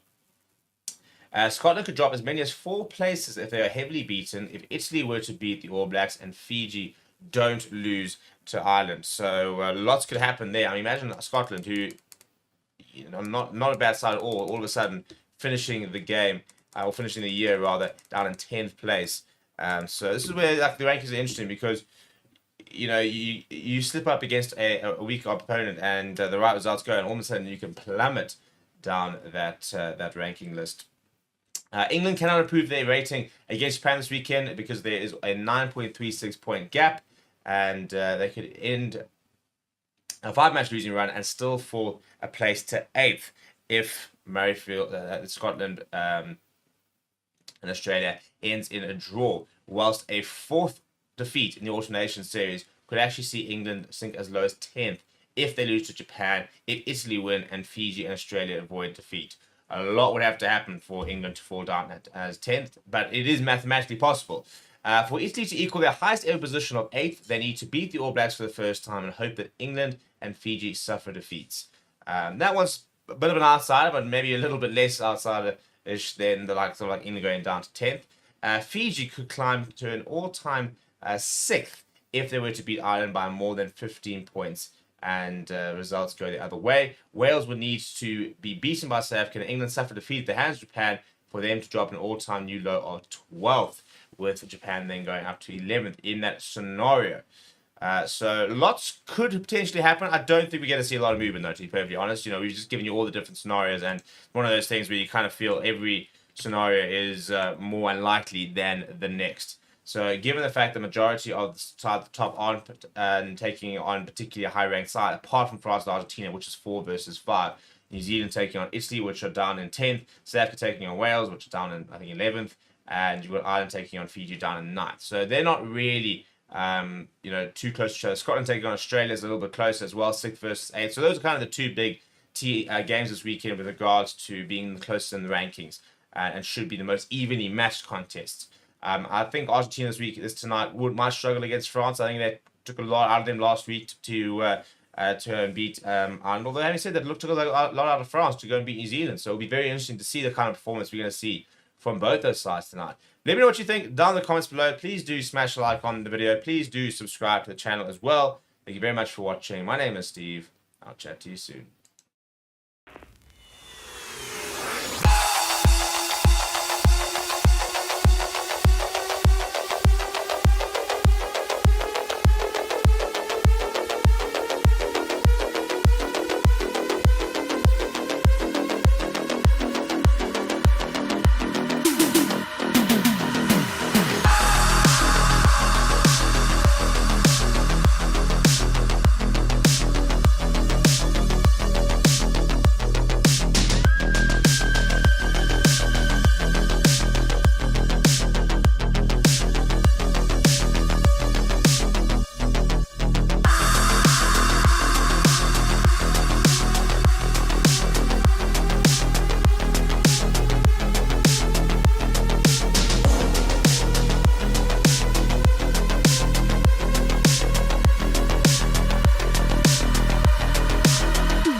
Good morning, guys. Welcome to our Springbok News Conference. We've got Captain Sia Kulisi and Assistant Coach Mzwani Lestik. We'll just raise your hands for questions. I'll do the immediately after. Coach, Rassie spoke a bit after England that there were some frustrations in that game, speaking a lot about being in sync and not relying so much on individual moments to win a game. What's the chat been this week? Has that been the main thing that you've addressed going into tomorrow? Yeah, we've been looking for a solid team performance. Like Coach touched on it last week, there was a time in the game where I felt like our discipline and the way we were executing, was not, we're not sharp, and we had some moments in the game, like you saw a brilliant moment from the Balkis kick and Cheslin Colby, but and then there was a time where our discipline, where we got penalized probably 3 times in a row, and that also kept a team like England back into the game, so that's not a way that we wanna play, we take pride in how we do things, and that discipline is one of the key things from our side, and hopefully this week we can have a proper 80-minute performance, where from both departments, forwards and backs, where we can all complement each other without any hassles, without discipline. I think, yes, we're happy with the results to win. It's not easy to win England in Twickenham, but once again, I think we're looking for full 80-minute performance with a good discipline on it. Is it even more so given that it's the last time you guys will play this year? Does that make it even more important to get it right, in all departments and put out a full 80-minute performance? Yeah, the motivation in the team, it's massive for this game. We've had a tough, good season so far. If you look at the results that we had so far in the season, playing All Blacks twice and then also playing against Ireland, and for us, we just want to make sure that we finish strong. Wales is always a tough team to play away when they play at home. So I think we're looking for that performance once again. And how we've approached this week, it's the same as all the other weeks when we play test matches. But the key thing for us is that we just want to make sure that at least we finish strong. If you don't perform well in this game, you've probably got the next 6 months being frustrated with it. So I think it will be best for us, more especially the management and the coaching staff, because some of us at least, we're going to go back and have a bit of time off, where some of the players are still going to go and play URC and the championship. So for us, I think we have to make sure that we finish strong. It's been a good season for us so far. So yeah, we just want to make sure that we finish strong against Wales. Coach, obviously people will look at I think even speaking to Welsh people this week on the streets, public and so on, they don't expect much from their team. They're in a bit of a dip. I've just counted the caps in their back line. It's like a total of 61. Like Jesse is 90, or Damien is 86. I mean, is that, I guess that's a big favourite tag on you guys. Is there anything that comes with it? Any sort of pressure or anything like that? I think if we had to talk about pressure for us as a team is what the Springbok judges stand for.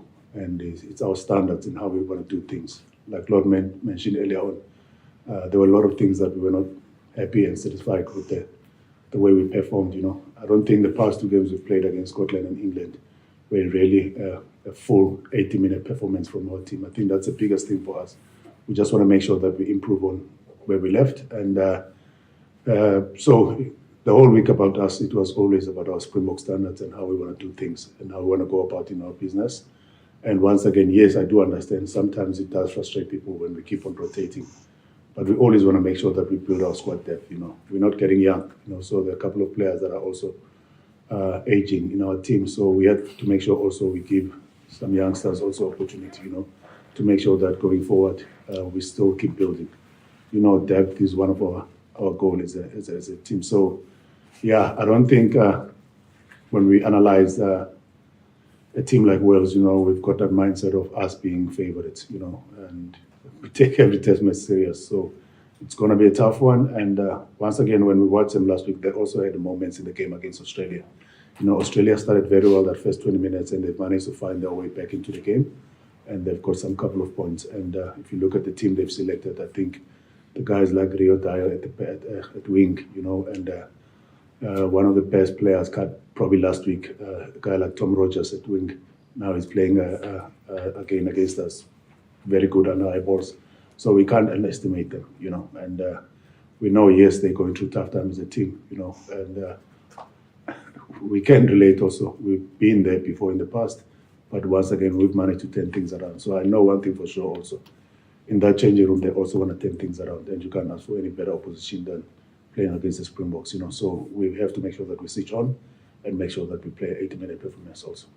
There's also the Springbok team and squad of now is being spoken of in deservedly so in very elevated terms because obviously double world champions. And the discussion has kind of moved to, is this the sort of greatest Springbok side sort of ever? How do you guys see that sort of chat? What's your view on those kind of things? Yeah, Stephen, if there's people out there that are talking about our team being one of the best or one of the greatest, that means it's a compliment from them, but I don't think internally we look at ourselves and talk about it. We don't really talk about it. All what we want to do, we just want to make sure that every time we get an opportunity, we keep making our country proud and make sure that we keep producing the results for the people back at home. That is one of the biggest motivation when it comes to our team, is to do it for the people of South Africa. So when it comes to the records and what people are thinking about us as one of the great, listen, we work very hard as a team. We want to make sure that we produce, and we want to make sure that we make our people back at home proud. So if other people, they see us as one of these greatest team, happy days will take that compliment. But once again, from inside our camp, I don't think it's something that we talk about, because of you can't take it for granted, the privilege and the opportunity that we've got to be sitting where we are at the moment. So any opportunity we get as a team, we just want to make sure that we keep getting better and also keep making our people back at home proud. So the greatest in the history, we don't even talk about it in our camp. But thanks for the compliment, though. See, I saw on your social media that you were playing some crazy golf yesterday. How have you enjoyed your Cardiff experience, and how was your day off yesterday? It's been good. It's been amazing. It's been nice weather, very very cold, and enjoyed seeing snow. It was quite cool because we don't get to see it often in South Africa. And yeah, we enjoyed being here at the waterfront, enjoying the restaurants, and the people have been amazing. I think we love coming here. The people of Wales always welcome us with warm arms, and yeah, yesterday we had a day off, so we went. Me and some of my friends, we missed a bit of South Africa, so we went to Nando's. We had some lunch together, and then we played putt-putt. Yeah, I realized that golf is not the way for me, so I'm gonna have to find something else, because on the one hole I went for 8 shots in one hole. So then I realized there that golf is not my sport, but it was fun. We had so much fun with the boys. And did you see, I don't know if you know, Beaujolais Day is a day in Wales where lots of people are out drinking during the day. Did you see that when you were out in town? Lots of people out celebrating? No, no, people were working. They were working really hard. They were doing dumbbell raises yesterday. I actually thought it was a Black Friday already, because a lot of people around shopping. We also went out for shopping and had some lunch in town. But like Sia just said, it's just the people even on the streets, they're so very friendly, So also, that wasn't normal yesterday. No. Oh, I thought it was a normal day. See, what are you expecting from Wales tomorrow? I'm expecting a team. First of all, the Welsh team, their forwards, I know how their score was last week, but their forwards, I think they got over 5 penalties in the scrums. So they've got a pack, that can stand up against anyone. So that's already a great foundation for the team, and I think from us, the focus is solely been on us on what we have to do as a team, and as coach has already spoken. We want to make sure we get a better performance from the group. You know, the last 2 games, yes, we got the win, but we didn't achieve what we wanted to achieve. Obviously, winning is the most important, but the team performance that we're looking for, and to close off the year, you know, properly as a group, so that we can see what worked, what hasn't worked. You know, because last week we had a lot of plans, but we didn't do them. A couple of individual moments worked, but when we needed something great, you know, the team did come through. So the focus has been on us, but we know Wales. We've played them in many games, and every time we play them here, it's a different story.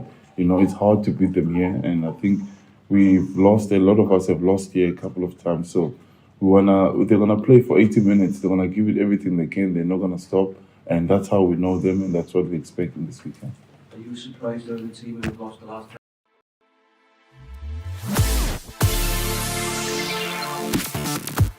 I think Williams played in that one as well. Peter Jondaan played flyer for Free State then.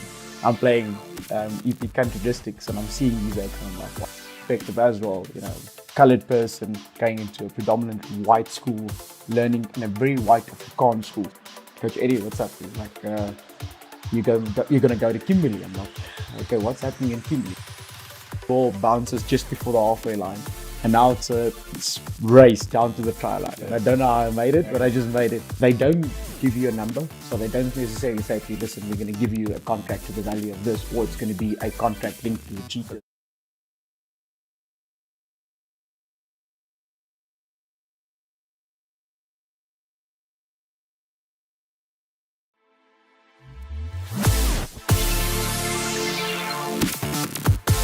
I think Williams played in that one as well. Peter Jondaan played flyer for Free State then. I'm playing EP country districts, and I'm seeing these out, and I'm like, wow, effective as well. Right, let's try it again, shall we? Hello and welcome to Forever Rugby on Forever Sports, the final Springbok game of the year, of the season, and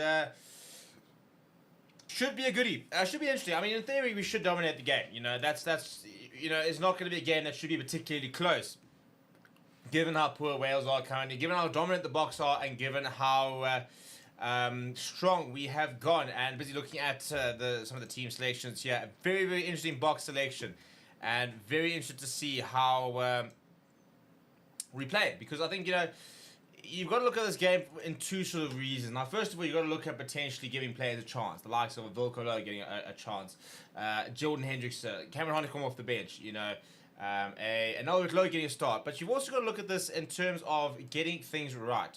You know, we've had a long season, and we've been trying a lot of different things. Some things have come off quite well, some things haven't been quite maybe as polished as we like to be. And this is an opportunity to get things right, you know, to try and really polish up, you know, the way we want to play, for example, and against a team that is not playing phenomenal rugby right now. You know, it's a team that you're expecting to beat. So, in theory, this is a big opportunity for the Boks to really sort of put in some detail with regards to having a full-blown test match, but against an opposition you kind of expect to win, where you can try and really work on the way you want to play, for example. And from that perspective, I can understand why we've got full strength. A lot of people say, oh, why we haven't rotated and the likes. Why would you rotate? You know, you only played 2 tests so far in this Autumn Nations series. And of those 2 tests, we rotated both from one test to another. So a lot of these guys haven't actually played that much rugby in the last few weeks. So we don't have to rotate from giving players a chance, for example, and, you know, making sure people are fresh and the like. So there's none of that, really, to have to worry about. So in that perspective, I quite like the fact that we have gone very, very strong, and very interested, as I said, to see the way we will try and play, and the way that we try and get something like a Jordan Hendricks to really sort of play up to standard, and you know, get an opportunity and see what he can do. So welcome to the stream, people. First of all, I want to do a bit of a check-in. I want to know where you guys are watching from. Let me know in the comments below. You're going to go to Rusty Rasmus and hear what he has to say. He gave his press conference on Thursday and kind of explained, or Tuesday rather, and explained how and why he selected the team he has selected. The roof, by the way, is going to be closed over at Cardiff. A couple of late changes for both Wales as well as the Springboks with Malcolm Verstappen included, and he wasn't supposed to be. But while you guys are doing a bit of check-in, let me know where you guys are watching from. You can listen to Rassie Erasmus, and when we get back, we'll do a bit of score predictions, look at the two teams, and then get ready for kickoff. So, in case you missed it, this is what Rassie Erasmus had to say when he sort of explained the team selection. Whilst we listen to him, as I said, please do let me know where you're watching from. Let's do a check-in in the comments below. Let's get excited. Let's smash a like on the video. For example, Philip saying, watching on Germany to avoid the heinous commentary there. Well, hopefully we can provide something a bit better. But everybody else, let me know where you're watching from, and let's listen to what Rassie Erasmus had to say about the team, shall we? Good afternoon, guys. Welcome to our BOK team announcement. We've got head coach Rassie Erasmus, and we've got Cameron Hanekom, who is on debut this weekend. We can just jump straight into it, so please raise your hands for questions. I see quite a few changes, but the most notable, the two brothers starting in our back position is Jordan and Jaden. How do you think that will go? Hopefully well for them. Yeah, I think more importantly is I think they deserve. We've been chopping and changing and really testing different combinations, and we could have played Kobus, Herschel, Yankees. There's so many guys, who's played for us in this year. Even Mornay of the Lions, But it's fortunate it worked out for the two brothers. Definitely, they deserve a chance together. Jordan had one chance, and Jaden is pretty settled in our team. So, yeah, we're glad for them. But I think more than the family thing, that's a warm, fuzzy feeling. But the performance is very important.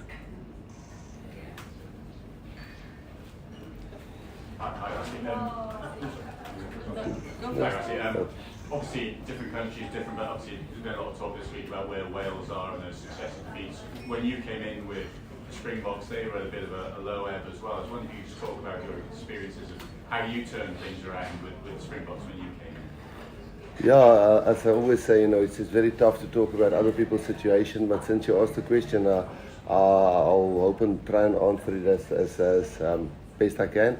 Obviously, we were totally different. We were a new coaching staff that came in, and then it's easy to start a new culture because it's almost like a new start.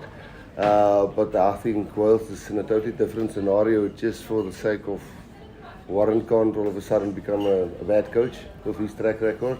And the players that they have, if you look at them individually, they are definitely, there's some world-class players in there. I know the record of losing 11 on the trot is obviously not great, but whenever we play a team that's backs against the wall, if I can put it that way, we take ourselves back. Just before I took over, I think we lost 57-0 in New Zealand, but then the next weekend we lost by the same team against New Zealand at Newlands by 2 points, and that was a weekend apart. So I don't know. I just know Warren is a great coach, and I do know they've got great players. And whatever is not clicking quite there, I think he is a guy who has fixed things before. But deeper than that, I don't know the well set up to that. So, do you think it's always going to be this year after a World Cup where coaches like yourself are going to make changes across the board just to find the right combinations moving forward? Moving some players out. I'm looking at your team now. How many of these are going to make it to 27? And do you feel that you're going to have to make some changes over the next year or so in terms of taking out some of the better players? I think first of all is, you can't plan everything around the World Cup. If a guy's age is now 34 or 35 and he wants to end his rugby international career in 2026, you can't take that away from him because he won't be ready in 2027. A lot of players do plan their careers around World Cups. I've said it many times, a World Cup is sometimes just 6 tough games. Sometimes in your pool you've got one really tough game, and then maybe if you're lucky 2 easier ones, and then a quarterfinal, semi-final, final, where a Rugby Championship is 6 tough games, all that you can lose on the day. Not to say that the tier 2 nations, they're definitely coming up like all of us see, but it's tough it's unfair towards players getting older who's still good enough and the best in their position, which might not make 2027, to leave them out just because you are planning towards a World Cup. we must give those guys as much opportunity as we can. So I think what you've seen this year, hopefully you've seen that, is that we're trying to prolong careers, and I can't tell you who's not going to make it and who's going to make it, but that's why we are trying and sifting. But I guess probably not that it's cast in stone, but I think probably next year after the incoming series, going into the Rugby Championship, then we'll probably settle on a 33 or 35. I think you can see also that we disrespect no team by chopping and changing. It's just the way we knew we lost 2020 with COVID, and we tried to maximize this year while seeing that. But I guess from next year, Rugby Championships, we will start just picking the informed players.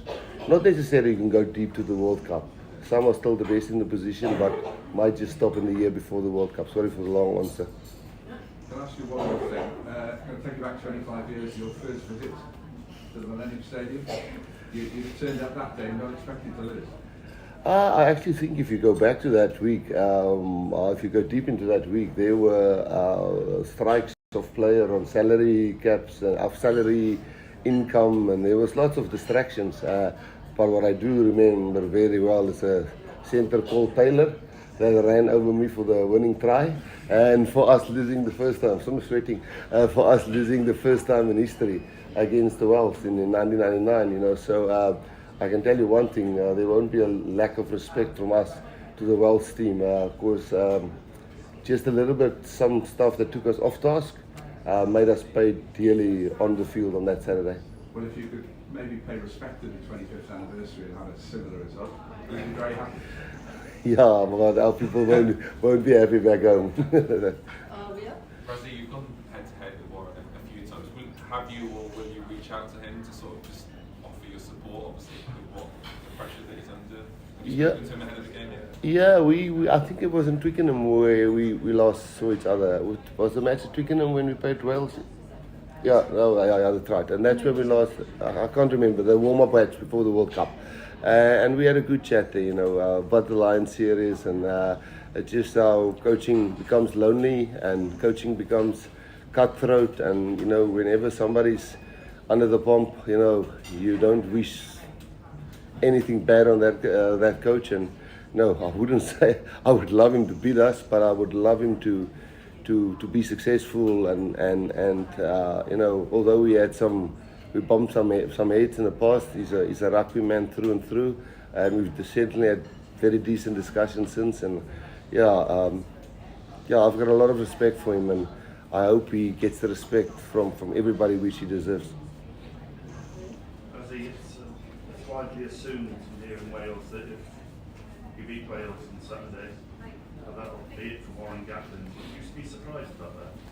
I think maybe it should be the last question that I answer on that, because you know, it's more for us about us, and we've got a job to do. We represent South Africa. I can just put myself in Warren's, try and put myself, because I've been there before, if we lost 4 in a trot and people are calling for your head, and I don't know, sometimes you just turn it around because players really believe in a coach, and the coach understands, or sometimes just say the right word, or the team just decides, listen, we're going to do it for the coach or for the country. And so I can't comment on what's going to happen to him. We're preparing for the Wales that we know.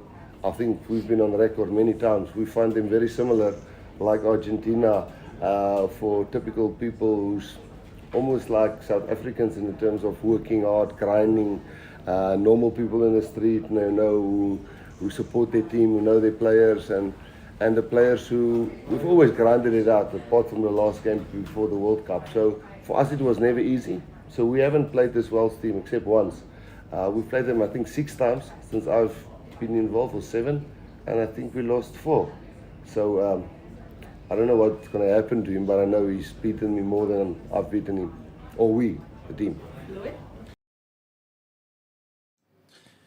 Right, so Rusty Rasmus there speaking about you know, the goals of today and why he's made the selection he has. To be fair, the selection did change twice actually. So Wilco Lowe came in for Oxton Chair after that press conference, as well as Jean Klein dropping outside of the team with Marco Verstappen coming into the bench, Eben Etzebeth shifting to the starting lineup. So not entirely the team that Rassie Erasmus and the Boks wanted to pick, but it's the team we got. And I mean, it's gotten stronger from a lock perspective, maybe not as strong from a prop perspective, but it's still a very good, strong team. You know, at the end of the day, you look at this Boks squad and it's a team that should have no issue putting 20, 30 points on Wales. That's the reality at the end of the day. That's not an arrogance, that's just, you know, where we are at the moment. You know, Wales not even currently the top 10, for example. It's a team we should really be able to have a really good go at. And lots of changes. We are going to look at the two teams. They have been slightly adjusted with a couple of changes to the Welsh side as well. Lots of players that you might not necessarily know about. So a couple of new faces in amongst this Welsh side as Warren Gatland continues to try and build a bit of a project at the moment for him, and very interesting to see how things do go for him. But let's look at the two teams and see exactly what's what. We'll look at the South African team as well, which has obviously changed a couple of times, and then the Welsh team, which is the Welsh team as we said, and then we'll go through some of what the changes are in just a bit. But this is the side that Rassie Erasmus has eventually picked for the match today.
Right, so there are the two teams to take on each other very, very shortly. A couple of quick check-in before we move into the national anthems.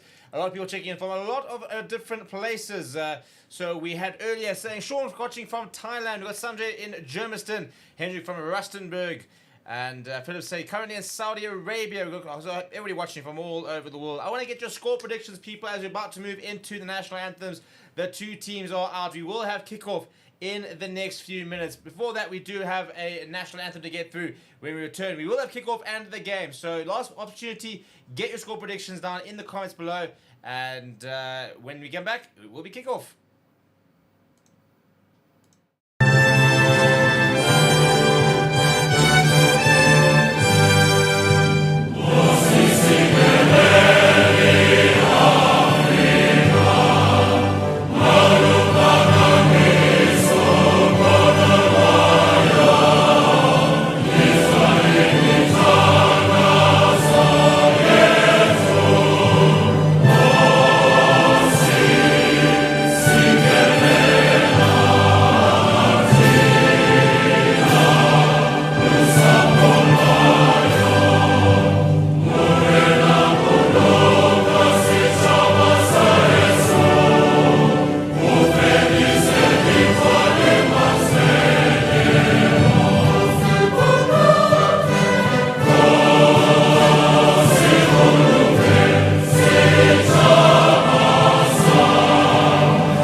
Right, there we go. Both national anthems are finished and we will have kickoff very, very shortly. Hello everybody and welcome to the final Springbok Watchalong of the year, and let's hope for an absolute cracker of a game. And I do think we are in for a good game, to be fair. I do think that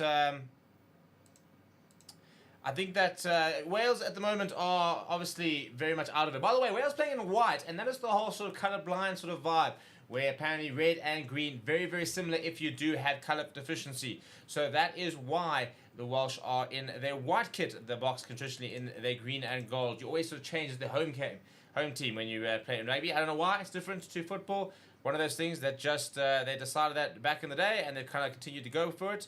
So, yeah, that explains why they are playing in white. They do have kickoff, by the way, and with ball in hand is the number 12, Ben Thomas, who does play at fly half, by the way. So interesting to see this sort of going with a double pivot with Stam Costello in 10 and Ben at 12. We do have kickoff, by the way. They're going down the centre of the park, targeting April Fassi early on. It's a nice take from him. Gets away from one and eventually brought down by Jack Morgan, who's sort of trying to get himself back to full form. He was fantastic about a year ago in the World Cup. And an early touch here for Jordan Henderson, who will look to find touch and will find touch up towards the halfway line. It should be out about the 10-metre line. So not a bad touch finder. Nice first touch there for Jordan Hendrickson. And we've got a poll running in, by the way, in the comments asking who you guys are supporting. Almost 2,000, almost 3,000 actually votes over there. Everybody really supporting the Boks. We'll do a poll shortly afterwards in terms of a bit of score prediction type of thing. But in the meantime, I want to get you guys score predictions in as we get going. Early on over here, first sort of Welsh attack here is the captain, Dewey Lake, who knocks it up nice and early. Down the left-hand side now. And Costello sort of decides to go himself. There's space opening up for him, eventually brought down by Wilco Low. To the right-hand side goes Ellis Bevan. And back, no, thought about going to the right side. We'll go down the right side. It actually goes back to Costello in the pocket. And he'll lift this to the left-hand side. Give Rio Dyer something to chase. Tester here for Jordan Hendrickson. He goes out, takes it very, very well. He's got Jason Colby outside and can't quite find the offload. And Boks have got possession on the 10-meter line. Ebenezer decides to pick up and go himself. And a big tackle coming from Christ Junza, the youngster, into the lineup this weekend. Franco Mostert getting his second start of the Autumn Nation Series. He continues to recover from that injury, that broken leg. Sort of getting back to full fitness. Wasn't maybe his best game against Scotland, but looking to try and get back to that sort of form. Jason Colby now will give chase to a good kick from Jaden Hendrickson. And it's a good take actually from Sam Costello. Eventually brought down Masia Khaleesi. And Jaden Hendrickson is over the ball, trying to win it at the jackal. He's actually quite good over the ball for a scrum off as Jaden Hendrickson. They go short to Archie Griffin. And Thomas Toy making the tackle this time. Starting in loose head as Thomas Toy was supposed to be packing down tight head today. Had to make that change because of the decision to rest Oxen Chair. Now once again to the boot. Jordan Hendrickson being tested. Takes it well into the air. Takes it hard from Rio Dyer. Ball available for Jaden Hendrickson. He goes to Apelele Fassi at first. Apelele Fassi a bit of space. Goes to that cross kick. And Jesse Creel looking to run onto it perfectly from Jesse Creel. He goes to the boot. And it just comes off the legs of Sam Costello. Really nice cross kick that from Apelele Fassi. Perfectly weighted. Well judged by Jesse Creel as well. He ran onto it. And the right decision to just go to the boot from Jesse Creel. Just want to put it on that left boot. Try and kick it in behind a bit of space. Kirkley Arons and the likes around him. So it was the right decision. Just not managing to get past Sam Costello. But we are going to go back to a penalty advantage. And decision time here for the Boks. Sure, will just go down that right-hand side. But 2 tests already for Jordan Hendrickson. And just that over there. Getting the timing wrong did Rio Dyer. Taking him out in the air was the call. And we can kick towards touch and set ourselves a nice early set piece. And Jordan Hendrickson, who had a bit of a tough time in his debut early on this year. He'll be looking to have a much more assured performance, but will be feeling a little bit less nervous than he maybe was against Wales a few months ago. And finds a pretty good touch finder over there. Should be just inside the 22 actually. So very big opportunity for the Boks here inside the 22 to try and get an early try. I'd love to see an early try and get us really going here. Being attacked by all the Christmas beetles. It's that time of year, isn't it?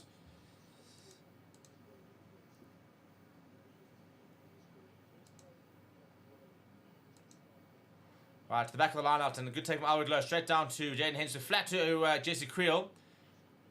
Apelele Fassi was running a line to that side. Quick boy from Hendrickson, goes to Jordan Henderson, gets away from one, and throws down another one. Good take, carry that from the fly half. Quick boy here from Jaden this time.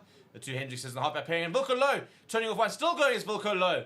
Strong carry, he gets a little bit isolated, and it's turnover from Wales. So ironically, actually, and they're going to give it back and give the penalty. Ironically, the really strong carry actually isolates him there from Wilco Low. So almost penalised for too good of a carry. But pity, it was a nice line up there. Good stuff from Jan Krobler, his first start in the Autumn Nation Series. That'll settle him down quite nicely. But a good turnover actually in the end. I think it was from James Botham who got over that ball. And Costello will look to find touch here. It's a couple of them actually. It's Botham as well as Nicky Smith who gets over. And Jan Krobler arriving too late to be able to affect any sort of change.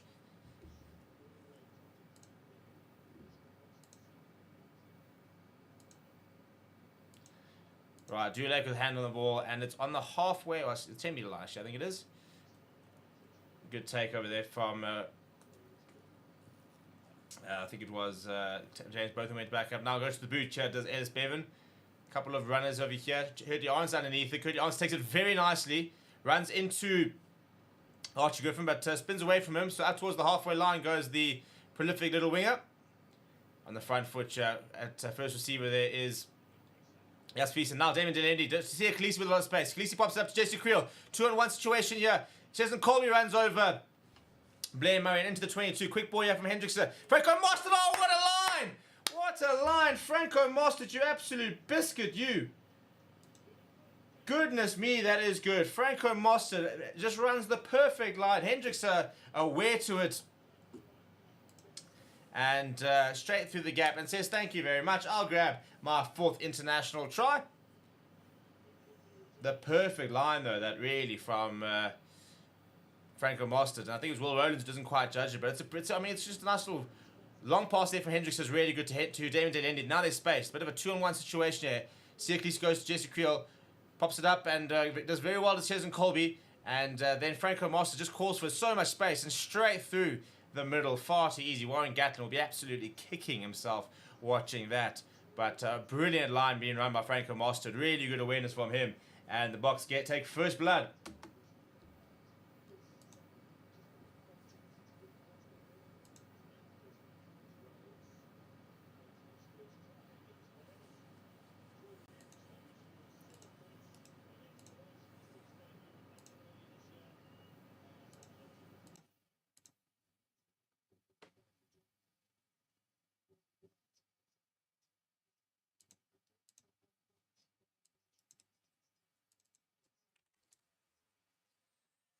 Well, we wanted a good start, and we've gotten it. So the perfect start, really, from the Boks. And Jordan Hendry says, thank you very much. He'll grab the extra 2 as well. So 7-0 after 7 minutes. And on the right-hand side this time, and it should be Jesse Creel. Still backwards, but into the hands of BITDEFENDER. So a bit of a messy one, but the Boks do retain kickoff as Jaden Henderson goes back to his brother. This time goes to the air with Jesse Creel giving chase as well as Cheslin Colby. It's a good take, though, from Blair Murray.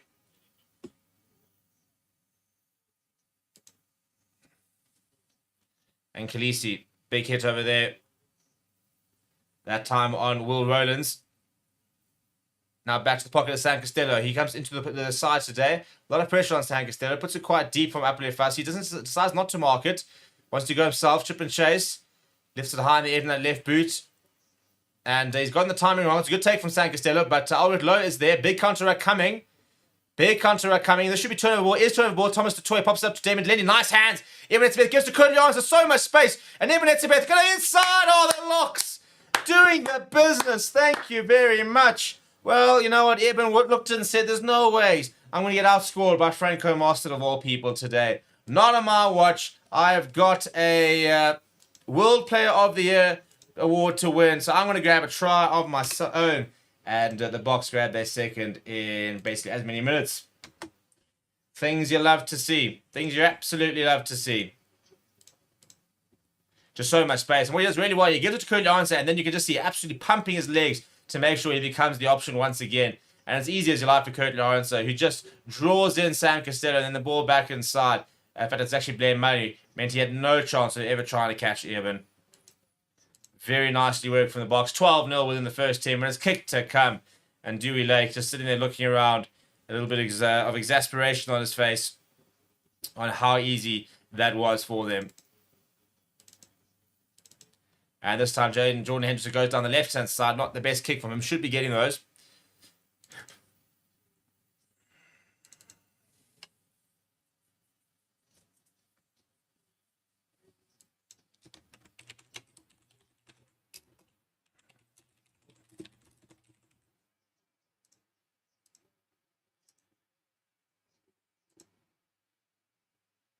Yeah, so good there for me, Eben Etzebeth. I mean, of all people, I mean, if you had a bingo card, I don't think too many people would have had Franco Master and Eben Etzebeth to be on the scorecard within the opening 10 minutes.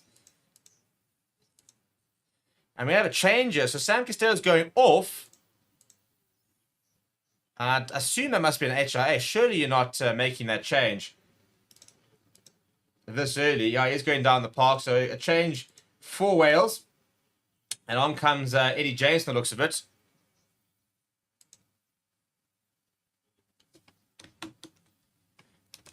Now, this time they go to the left-hand side. Jasper Wiese gets his first carry of the day.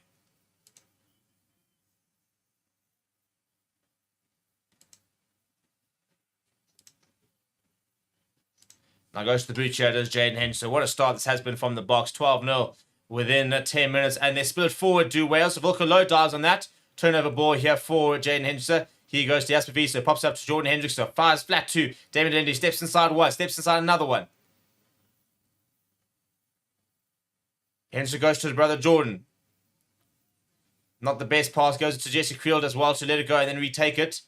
And there was a penalty advantage. They're going to go back for that. So will the Boks just be able to kick to it further field?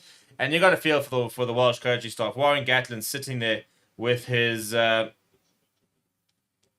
in his head because he just can't believe what he's seen so far. Not a happy man is Warren Gatlin.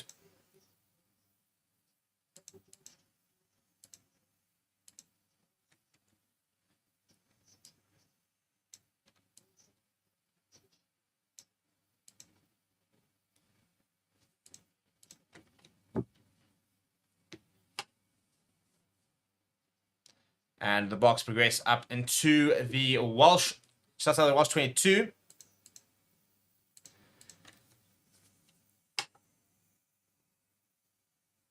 And Franco Master takes it well. Fletcher for Henderson. Passes it to Jasper Visa. Siaklisi there to clean. Ball available for Jaden Henderson. Goes to Jesse Creel. Pops it up to Damon Delendi.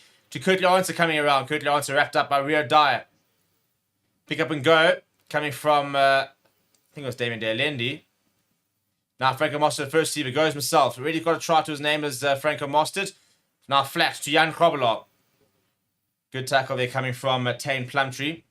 And a penalty right by the poles for being offside. A bit of a difficult one for him. Kind of just was trying to get himself out the way and ended up kicking the ball in an offside position. I don't think we're going to see the Boks going for the poles here. Surely this over here will be straight to the corner as Jordan Henderson does shape up to do. Going to end the poll there, by the way. Asking you guys who you're supporting. And going to ask you for your sort of score predictions. Boks by 5. Boks by 10. Boks by 15. And Boks by 20 plus. That's the poll I'm going to throw out there. When you start like this, you have to be quite confident with your polls, and you have to be. You know what? Why not? Why not? We've earned the right with the start. We've had looking for the rolling more. Now Johan Krobler finds his mark and now comes to join the rolling more. Still moving forward here is the Boks, but I think come through there has both them. Penalty advantage for the offside player. Ball available for Hendrickson. Oh, I'll tell you what, he wants to go to Currie Lawrence, but he's been caught on the ball. They'll go for another penalty, and they'll just pop us off into the corner and have another go, I reckon.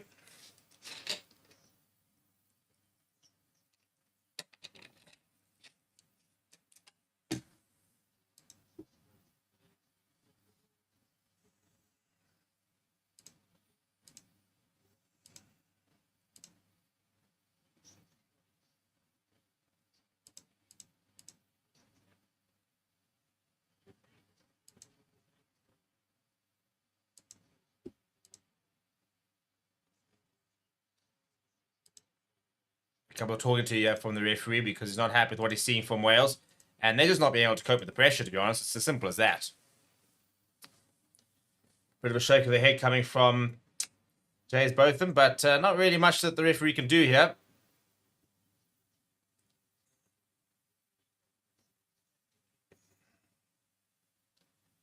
And yeah, just coming through. Yeah, didn't work his way through the middle at the end of the day. Just losing his bind and rejoining. So pretty easy penalty in the end to give.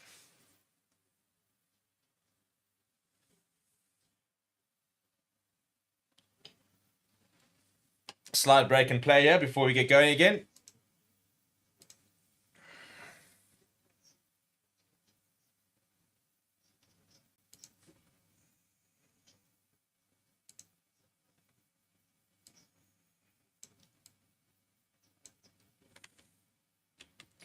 Good, a bit of a messy line out, and it's fallen to the hands of Thomas Atoy. Good hands there from the loose head.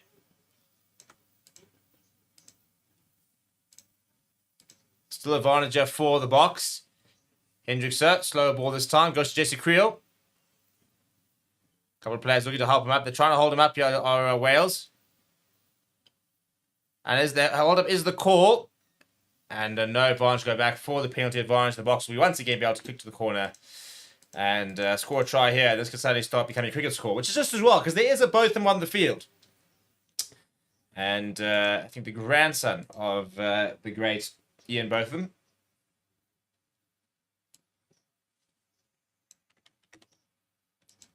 We're taking the scrum. Oh dear, I mean, imagine you are being hammered here. You really can't get much right here. You're just struggling with the line. You're struggling in general play. And the Boks say, you know, we actually haven't a scrum yet. So why don't we just have a bit of a go and see what's going on here. And I imagine this could get a bit ugly.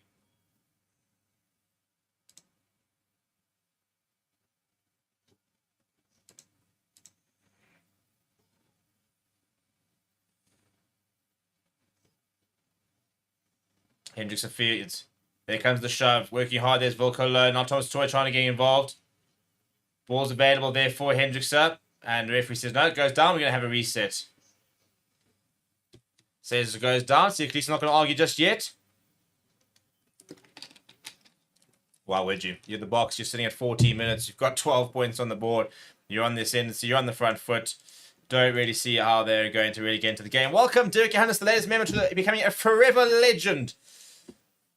Welcome to the Forever Sports Members Club. Great to have you here. Everybody else, please welcome to join the Members Club. If you are new, please make sure you subscribe to the channel. On the road to try and get to 85,000 subscribers by the end of the year. And so if you are new, then make sure you go and subscribe to the channel. The ball's gone down here, and except on the left-hand side here, ball's come up, and Jasper Wiese's gone away from one. Goes charging in. He's a few meters out of Jasper Wiese, a bit messy, but it works. Monster pops it up to Low. Good tackle on him. Now Hendrickson goes to Thomas du Toit.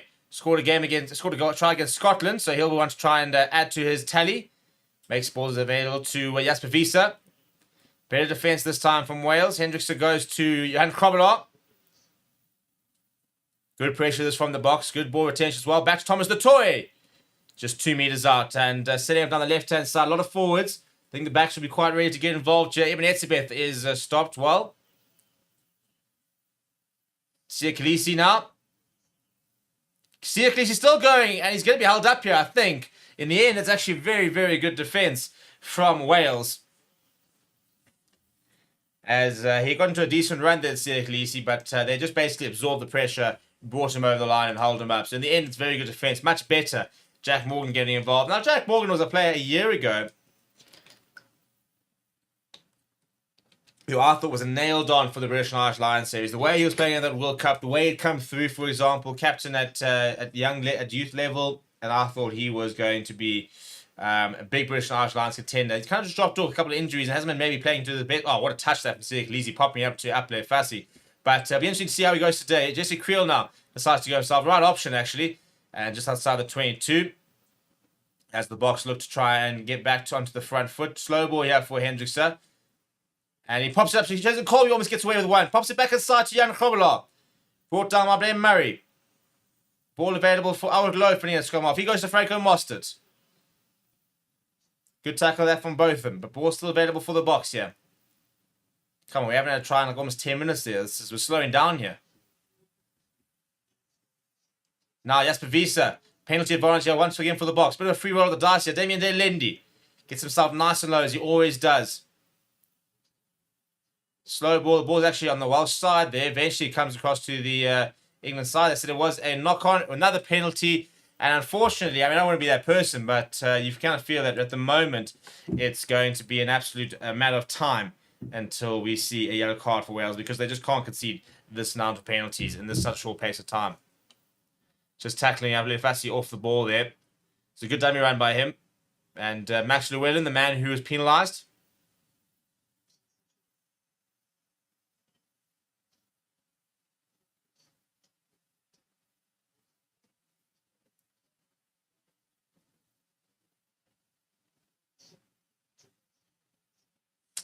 And Hendrickson will pop this into touch. Once again, going for the full Monty here. 267 metres made by South Africa, just 38 made by Wales. That sort of shows you everything, doesn't it? One-way traffic at the moment, unfortunately, for Wales.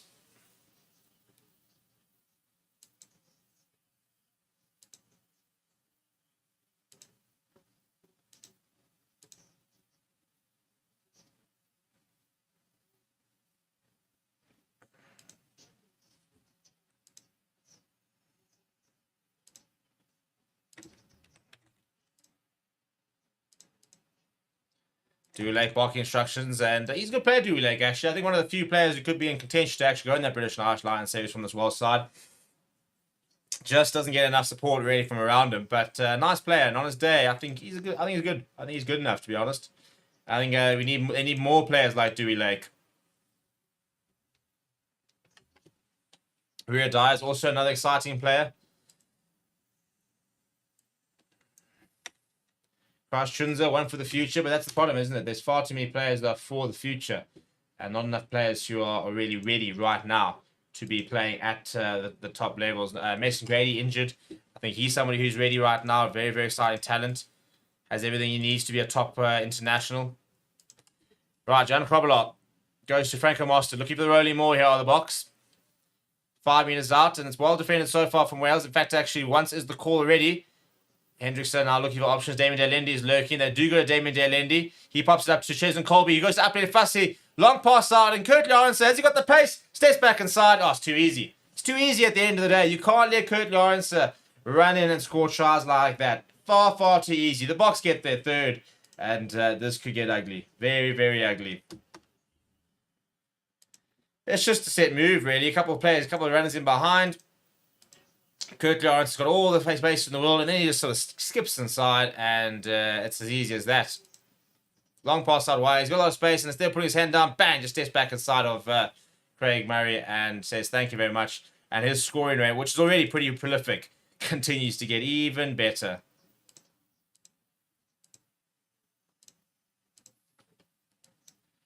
What a player. And what a team at the moment.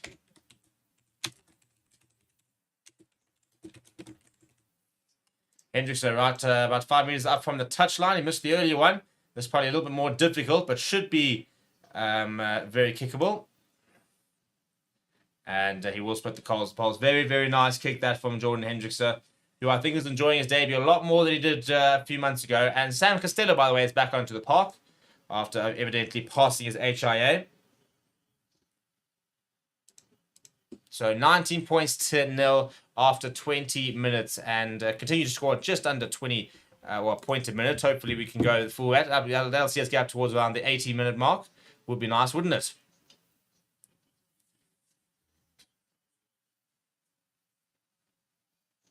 Good take, but he's actually taken out the air. So as I said, surely I think we're going to see a yellow card here. The discipline from Wales has been absolutely horrendous. Long pass out wide from Hendrickson.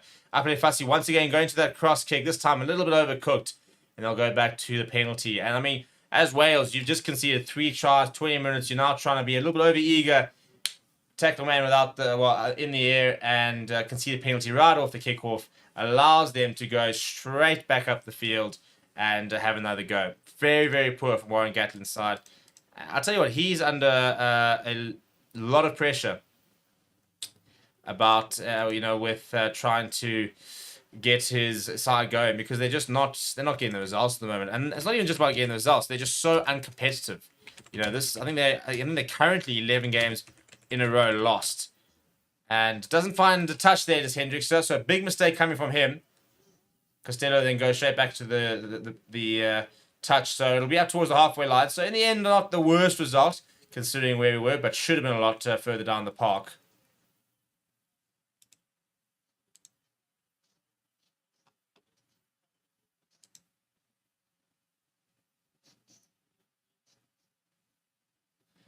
Right, it's a bit there in the midfield. They're getting away from one and eventually brought down the halfway line.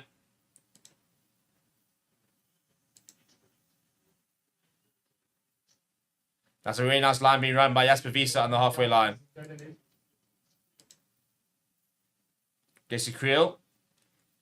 Available for Hendrickson. Goes back to the right hand side. Wilco Low puts his head down. Nice carry coming from the big tight head. But losing it forward as I say that. Put the mockers on him. Dewey Lake with a nice tackle. Can't really celebrate those kind of things because they're just so far out the game at the moment. Hey, could you not fly into me? Away with you.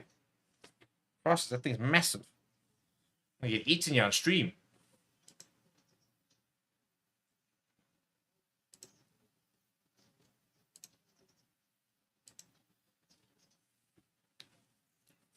Caleb saying Boks will win with a 50-go Bokker.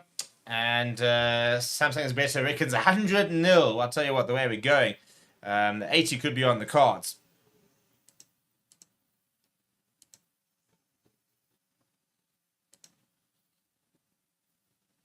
Big tackle, but they're on the right-hand side. Your first real opportunity with ball in hand here from Wales. It's a nice carry in the end. Good tackle coming from Currie Lawrence on Josh Hathaway, who you see next to nothing of the ball. In fact, I think this is the first time Wales have actually had the possession inside of the Boks territory, and it's taken them almost 23 minutes. Long pass from both of them, goes to Dewey Lake. Good tackle, gets away from 2, and sits, bounced off Jasper Visa, still goes Dewey Lake. Nice carry from the captain. Now Costello goes to the boot. Couple of players underneath it. Upley Fussy is called for it. And leaves it behind. I think it's a knock-on advantage for Wales. It is indeed a knock-on, so we'll go back for the scrum. Much better that from Wales. Kicking a nice contestable, getting some players in to try and contest for it. Need a little bit more of that.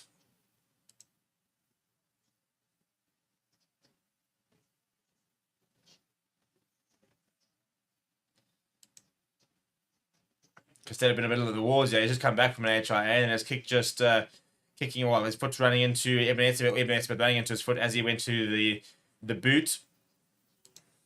I like Sam Costello. I think he's a nice player. I don't think he's necessarily ready to be international fly half right now, but promising player, lots of talent, and I think if you can really nurture him, then I think you're going to. And I think you could be a long-term good option here for Wales.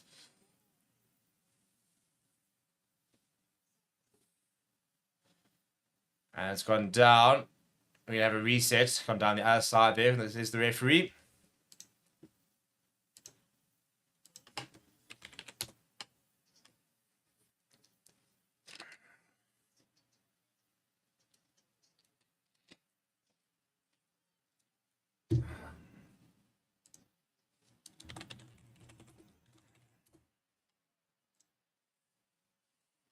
And no scrum penalty actually yet, so we haven't really had that scrum dominance that we kind of used to. Lloyd saying hi there, Cody and Lloyd watching from Northern Ireland. Welcome from Northern Ireland, great to have you guys. That's a massive scrum. I talked about where's the scrum bin. There's the scrum penalty. Well, for once it was not a commentary curse, it was a bit of a commentary blessing. I asked for the scrum penalty and they obliged. Huge scrum as they're just driven straight through that pack. Nicky Smith had no answer to Volko Low. And Thomas du Toit doing a job on Archie Griffin as well. Didn't quite have the scrum and dominance we thought we'd have a week ago, but that this time was much better.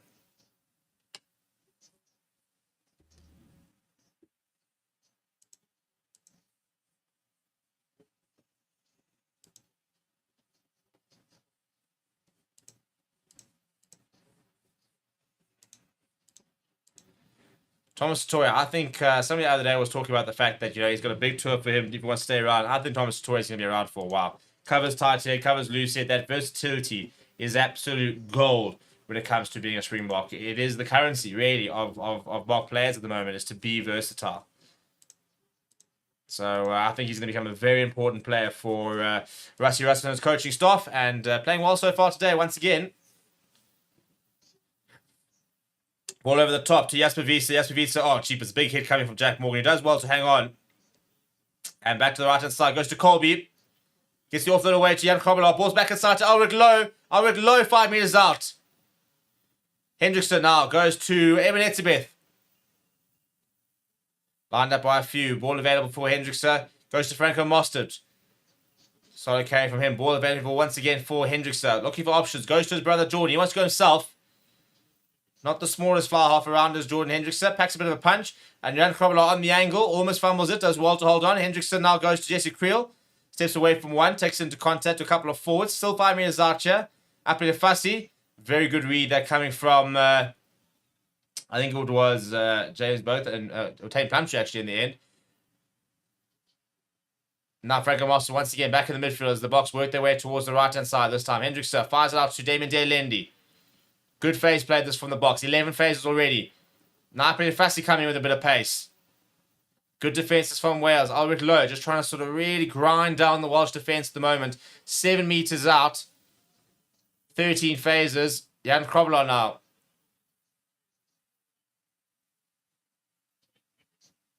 Delendi.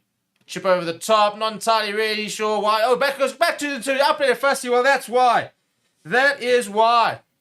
We're going to have a look here. He thinks it's actually... How has he not scored this? Hey. Apelele Fussy. He had to score that. That's brilliant work from Blair Murray. I'm not sure quite how he's not scored this, to be honest. I mean, it's gone over the top, and it's into his hands. Oh, that's phenomenal. I mean, he does so well. He had his Currie on, so he just knocks it back into the hands of Apelele Fussy, and Murray goes straight in on the ball, and somehow has managed to get his arms around that ball. He's done brilliantly there. Absolutely brilliantly. I mean, credit where credit's due. It's a good take from Yango Mostert from the restart, but that is really well done from the fullback. Etzebeth now back on the front foot. The Boks outside of 22. Not going away at the moment. Hendrickson goes to Fussy. Fussy goes short to Jesse Creel. Hendrickson decides to go on the right side. This time to Jasper Wiese, slightly isolated. But ball available. Yemen Delendi wants to go himself. Hendrickson fires it out to Jan Krobelaar. He's been busy so far today. Hendrickson, a little chip over the top. Oh, no. That's... Oh, Jordan. I tell you what, we almost had the Hendrickson link-up. How many times would we have seen this at school? The no-look chip over the top from Jaden. He looks back and bang. He's looking over his shoulder, and it's the perfect kick. It just bounces slightly too low for Jordan to hold on to it. Oh, goodness me.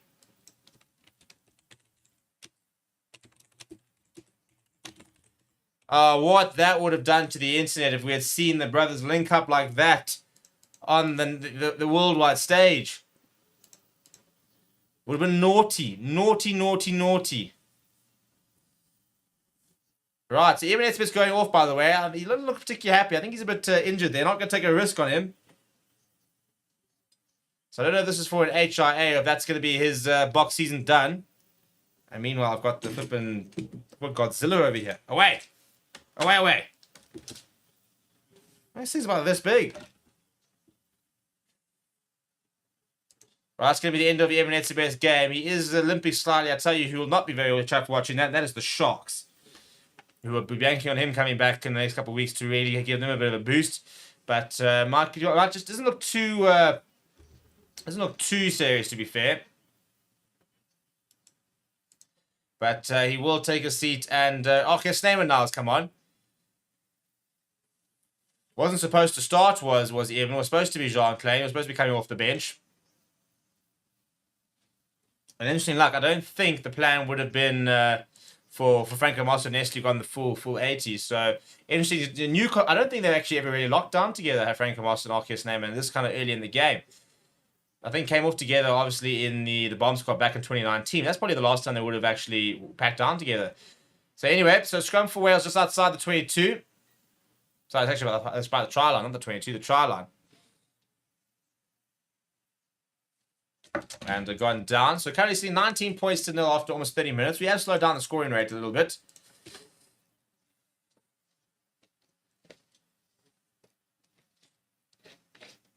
Come on, lads. Another 2 tries for half time, I reckon, could be the order of the day.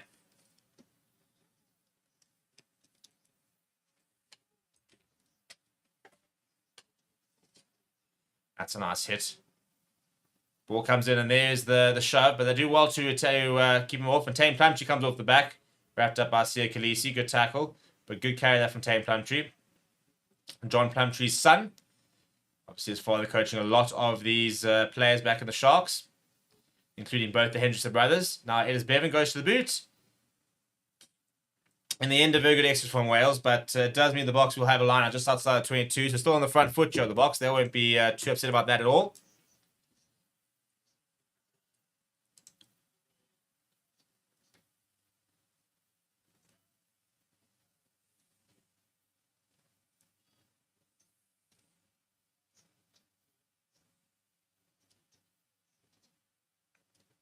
Good take that from Alward Lowe. Hendrickson goes flat to Damon Delaney on the angle. Good tackle there coming from Ben Thomas. Oh, Hendrickson has knocked that forward. He had a really good start to the game, Hendrickson, but he's had a couple of sloppy touches in the last few minutes. Now Dewey Lake to try and get Wales back on the front foot. Arkistan, by the way, onto the park. As mentioned earlier, and I can see him running around. There's a Viking haircut. And Bevan goes to the boot. Goes quite far. Up to Fassi, under a bit of pressure there, takes it well. Hendrickson is back to help secure that ball, as is his brother, who is at the base of the ruck. Flings it to Jasper Wiese. Looks a bit like Jan Krobelaar, both dark hair, very sort of similar kind of build. But penalty coming for a tackle in the air. I wondered about that tackle on Apple Fassi. Initially, it looked quite good, but I don't think he was entirely on the floor when the tackle actually came. Yeah, he had his legs well in the air, so Hathaway is penalised. I'd love to see the penalty stats. I actually might be able to go find that and see exactly what the penalty stats are. Because that must be at least the 9th or 10th penalty from Wales. 7. That would be the 8th penalty from Wales. 8th penalty from Wales. That is horrendous. For one half. 8 penalties. That is absolutely diabolical. Can't be you can see that amount of penalties in in one half. The question is, does he keep his job? Does Warren Gatland keep his job? You know, I mean, some people are sitting there saying, well, he doesn't know the players. But at the end of the day, you know, when will you have the players, for example? When do you suddenly start to realize that maybe even with the players, he's not the right person? Maybe he's not the right person to be able to build with this sort of team. Hendrickson goes to Jasper Wiese, fighting hard in the tackle. Good work from him. Arcus Neyman trying to get involved. Nice carry. Now around the corner goes Jordan. Fires it out to Jesse Creel. Jesse Creel wants to put that's accelerated. And he goes to Damien De Lindy. Damien Lindy with options. Going himself as De Lindy. He's 10 metres out. Ball available for Hendrickson. Pops it up to Upper Fassi. He wants to come around the corner, seeing a bit of space. Pops it up to Arcus Neyman. Gets it off that away too. Yeah. Oh, Franco Mostert almost trying to get through the gap for his second. Imagine a Franco Mostert brace. Oh, hands! Hands! And Sirkalisi goes over for try number 4 for the box. That hands. Tony Ball, boys and girls. Tony Ball. Brilliant hands from the skipper and South Africa for a really nice try in the end. Things you love to see. What are you going to go look at? Boo, boo. They want to go have a look at something. I'm not entirely sure what, but the hands here were so, so good.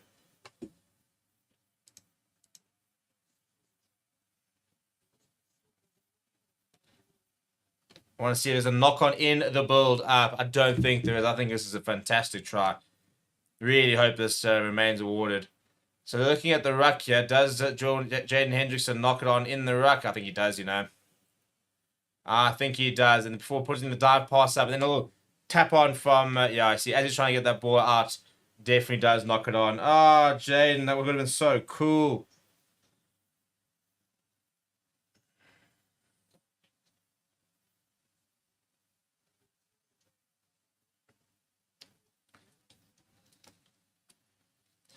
No try. Officially, knock on is the call. What a try that would have been. I'll tell you what, Sirkalisi's been scoring tries for fun this year. I'd actually love to go and see how many tries he scored. My guess would be at least 3 this season. Which is a lot for a flanker. He's not somebody who's known for his try scoring prowess.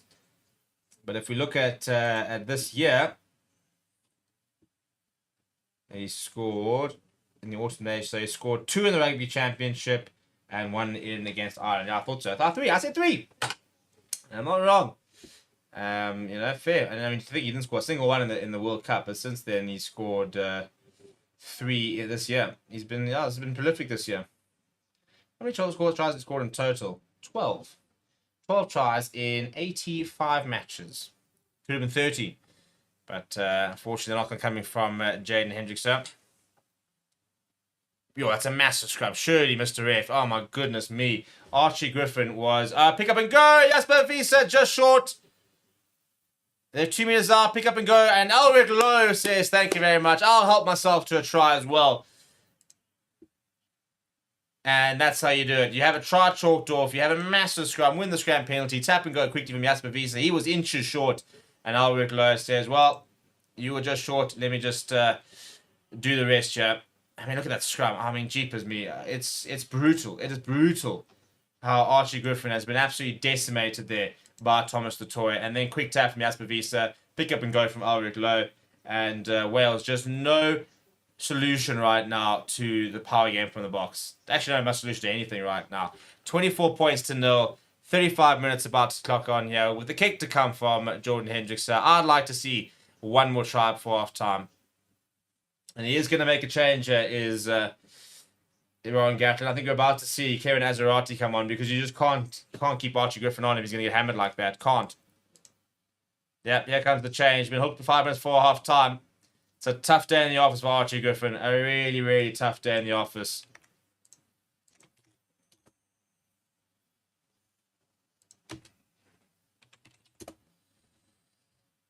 "23 years old is the young prop.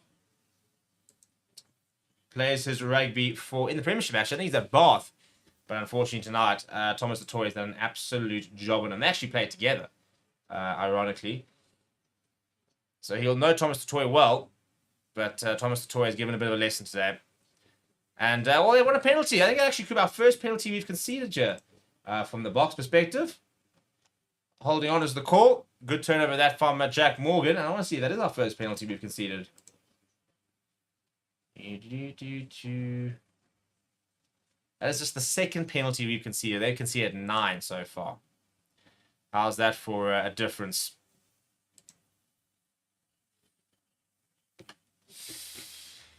Dave saying, triple crown for the box. Peter saying, unforced errors are creeping into our game now. And a big shout out to JP. He's gifted 5 Forever Sports memberships. Welcome to the Members Club. Man Africa, Matthew, David, Naseki, and Jace, who've all received a membership courtesy of JP. Big shout out there. And welcome to the Members Club. Going for the rolling more here are Wales. We haven't really had to defend, but we've done so well so far. Surely let's use it once from the ref. Not really. Now starting to edge forward, looking to try and shift on the right-hand side. Surprised they haven't been told to use this. Now starting to turn. Don't know where that ball is, though. Ball is available at the back. So Wales can still have a go here.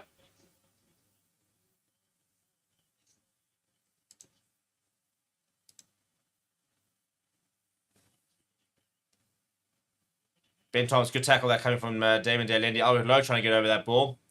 The box having to defend inside the 22 for the first time this evening. And Kieran Azarati takes it in well. Penalty advantage for not rolling away. I think that's against Frank Amos, who just found himself caught at the bottom of that ruck.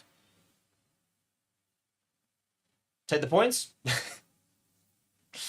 Dear me. I mean, you won't take the points, but at this stage, you sit there saying, well, maybe that might be the only time they're not going to get the points. Is take the 3, but 24-0 down. Don't think too many people are taking the points. And they go back to the corner. 2.5 minutes left on the clock. Desperately trying to find something from this first half here, Wales.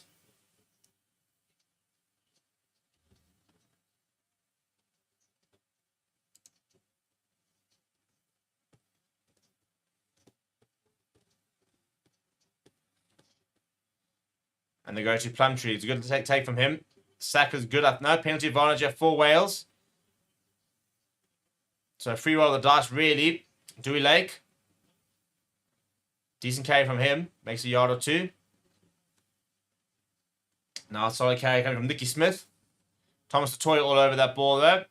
And they'll go back for the penalty advantage.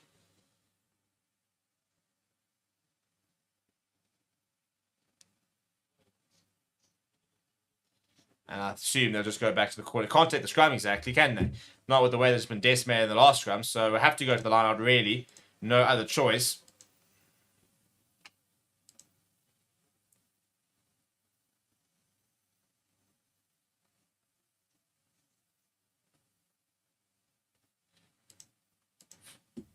And they do go to the line out.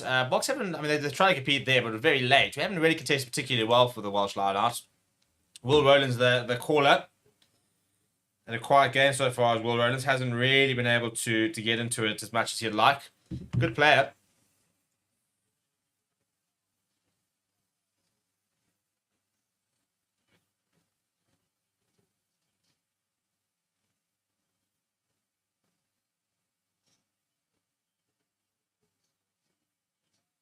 Once is the call there from the maul. Well defended from the box. And off the back goes Jack Morgan. 2 meters out. Jaden Henderson doing very well at the breakdown.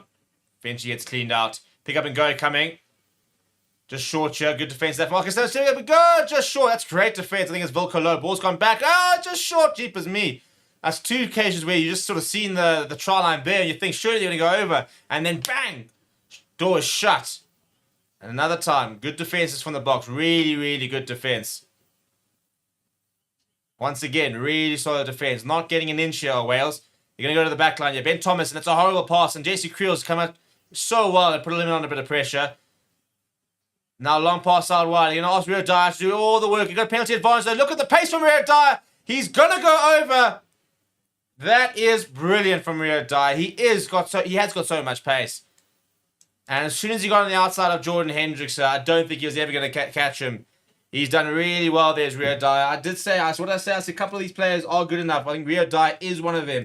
And he's just showed his class there. So much speed and good awareness as well. Just gets outside of Jordan Hendricks. You're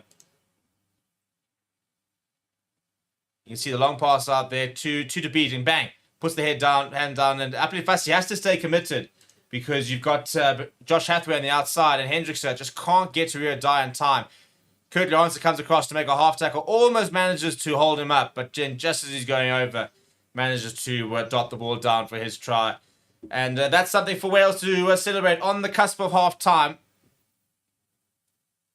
The Costello will miss wide. So it'll be a 21-point advantage at half time for the Boks. So not really, stressing too much here. But frustrating to concede right at the break. People will see you back very, very shortly. Please do smash like on the video. Please do subscribe to the channel as well. And we'll see you guys in a bit.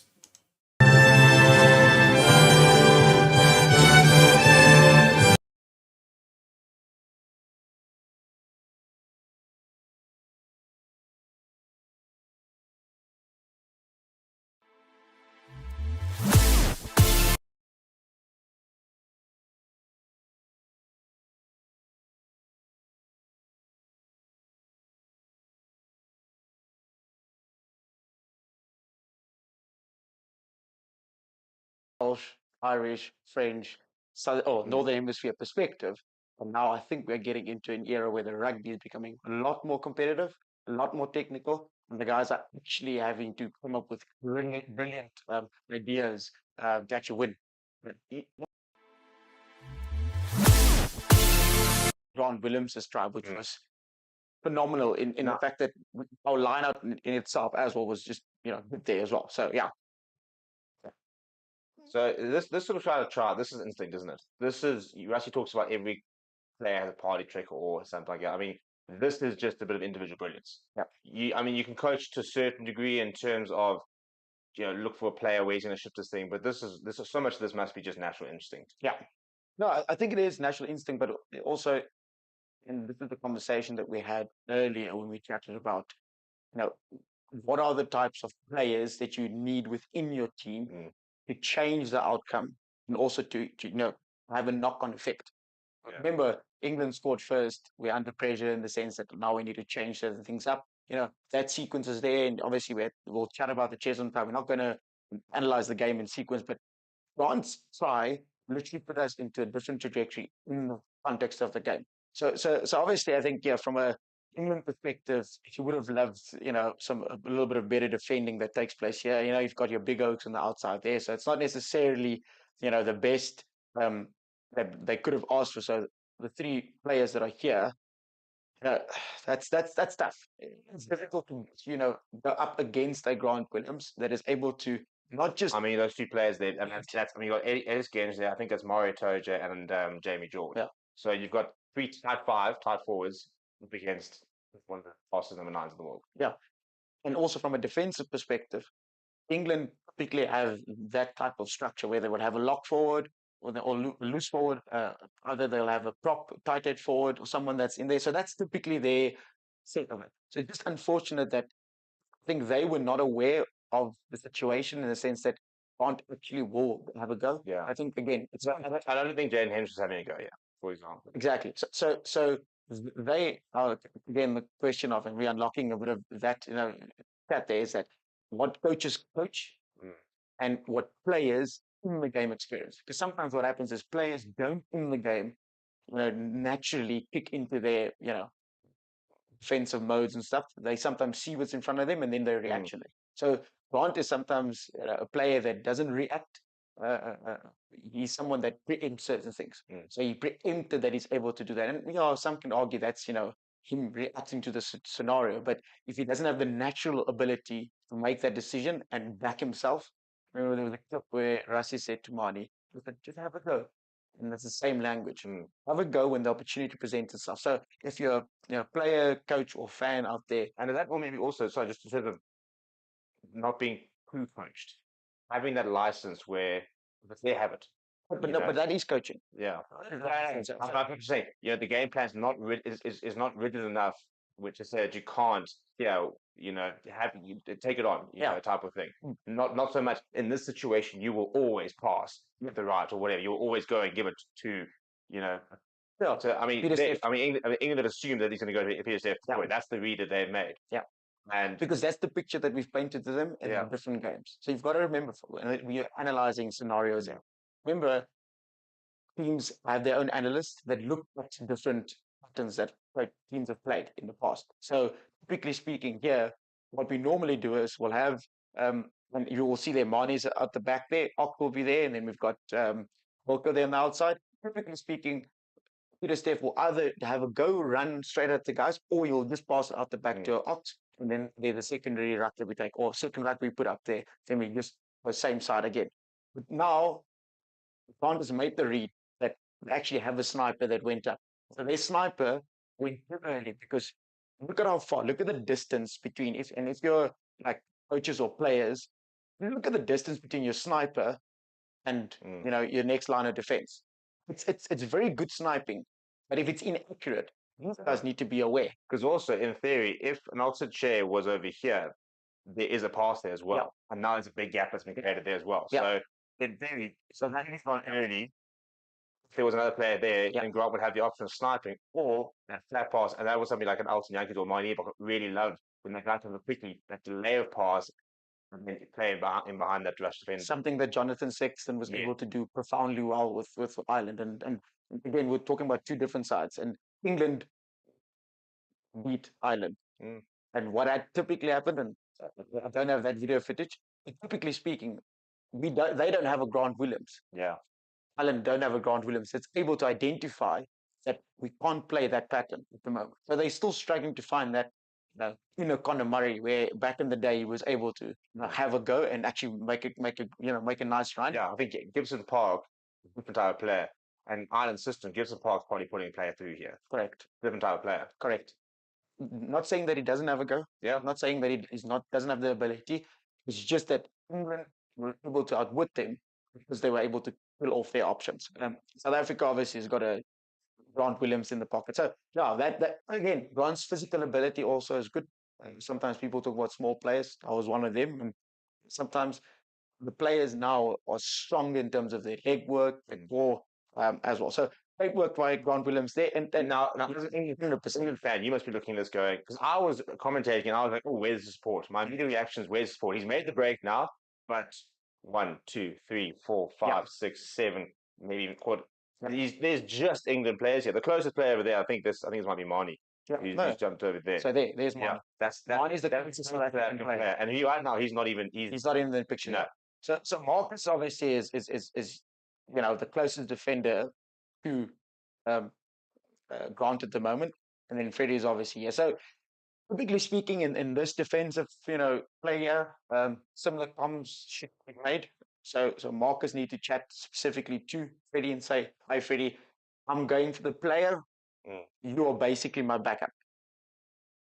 Because who's the closest player from a defensive perspective at the moment? Yeah, it's Marcus. Marcus Smith. So he's literally the guy that's able to just take on, not backtrack. He's close to Grant, directly cut off Grant's running line. Yeah.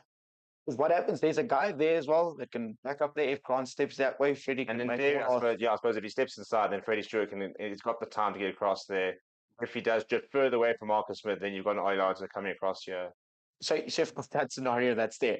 But now, we're not taking away from Grant's brilliance. No. But this is just not correct. Even there, you're sitting there thinking, so now it's just England converging on the one Grant Williams, which is what makes it so impressive. Yeah. And again, historic experiences make you make weird decisions. They've seen videos of this guy doing it against other players. So immediately, the point we're trying to make is when coaches coach players, when players take in information, it has to be at a level where they can actually process it in real time. So here, for example, Freddie wasn't able to process the scenario of what Grant is able to do here on Marcus Smith. So Grant was able to, and there's actually, I think there might be a reverse angle where you can actually see Grant looking that way. And always back in the day said that if a guy looks that way, you know he's going to step up. Or you'll go for the goosey and whatever. Things have changed. But Grant literally looked that way and pulled Freddie that side and just stepped on the other side. Yeah, we were looking earlier and we were saying, Freddie has closed himself off here. His shoulders pointing towards Marcus Smith, and he's given him that outside space. That's and that is problematic for England, unfortunately. Not when you got somebody of his See, for me, that was the big thing is over there is the fact that now he's side on. There's zero chance if Grant goes outside on that. So he's basically he's reckoning that Grant's going inside. So is that a decision he's made? He said, I think he's going to come inside. So again, like I said, it's twofold. One is he was not able to communicate in time. So him and Marcus don't have an understanding as to what is their plan with this particular, the threat. How are we dealing with the threat? The fact that they necessarily had that plan, Freddie Stewart has come back into the side, hasn't played much there. Is that a certain amount of that kind of alignment as well? Where if like a George Furbank was playing, he's been around but in the last couple of games, do you think there might have been a bit more fluidity in the communication, the way they would have maybe interpreted that situation? I think there's the argument for that. But then there's also an argument, what is he doing during the week? What are they training? You're out for a couple of weeks, but it doesn't mean that you can't do the analysis, can't do your, off the ball work and all of those things. So I don't really want to bail him out by saying, hasn't been in the game. It is also a different scenario playing week in, week out, under pressure, out, fans shouting, it's noisy, can't hear Marcus, can't talk to Marcus. But so there is an argument for that. But as a professional player, these things you need to 100% get there. Not knocking him in the sense that he's bad, just saying that at this level, look, he's not the first person to be beaten by Grant Williams. He's not going to be the last. correct. And it just shows you. But so this is where the Grant obviously then is able to take the inside gap there. And Marcus here, so I've got a question mark here. What was Marcus's role in this particular sequence? Typically speaking, what's supposed to happen here is this particular sequence here, Marcus, I'm sorry, just going to get this here. Marcus goes in, tackles Grant. Then we've got him going in for the ball. First man arriving, leg tackle is made, tackle made. These guys have all tracked back here.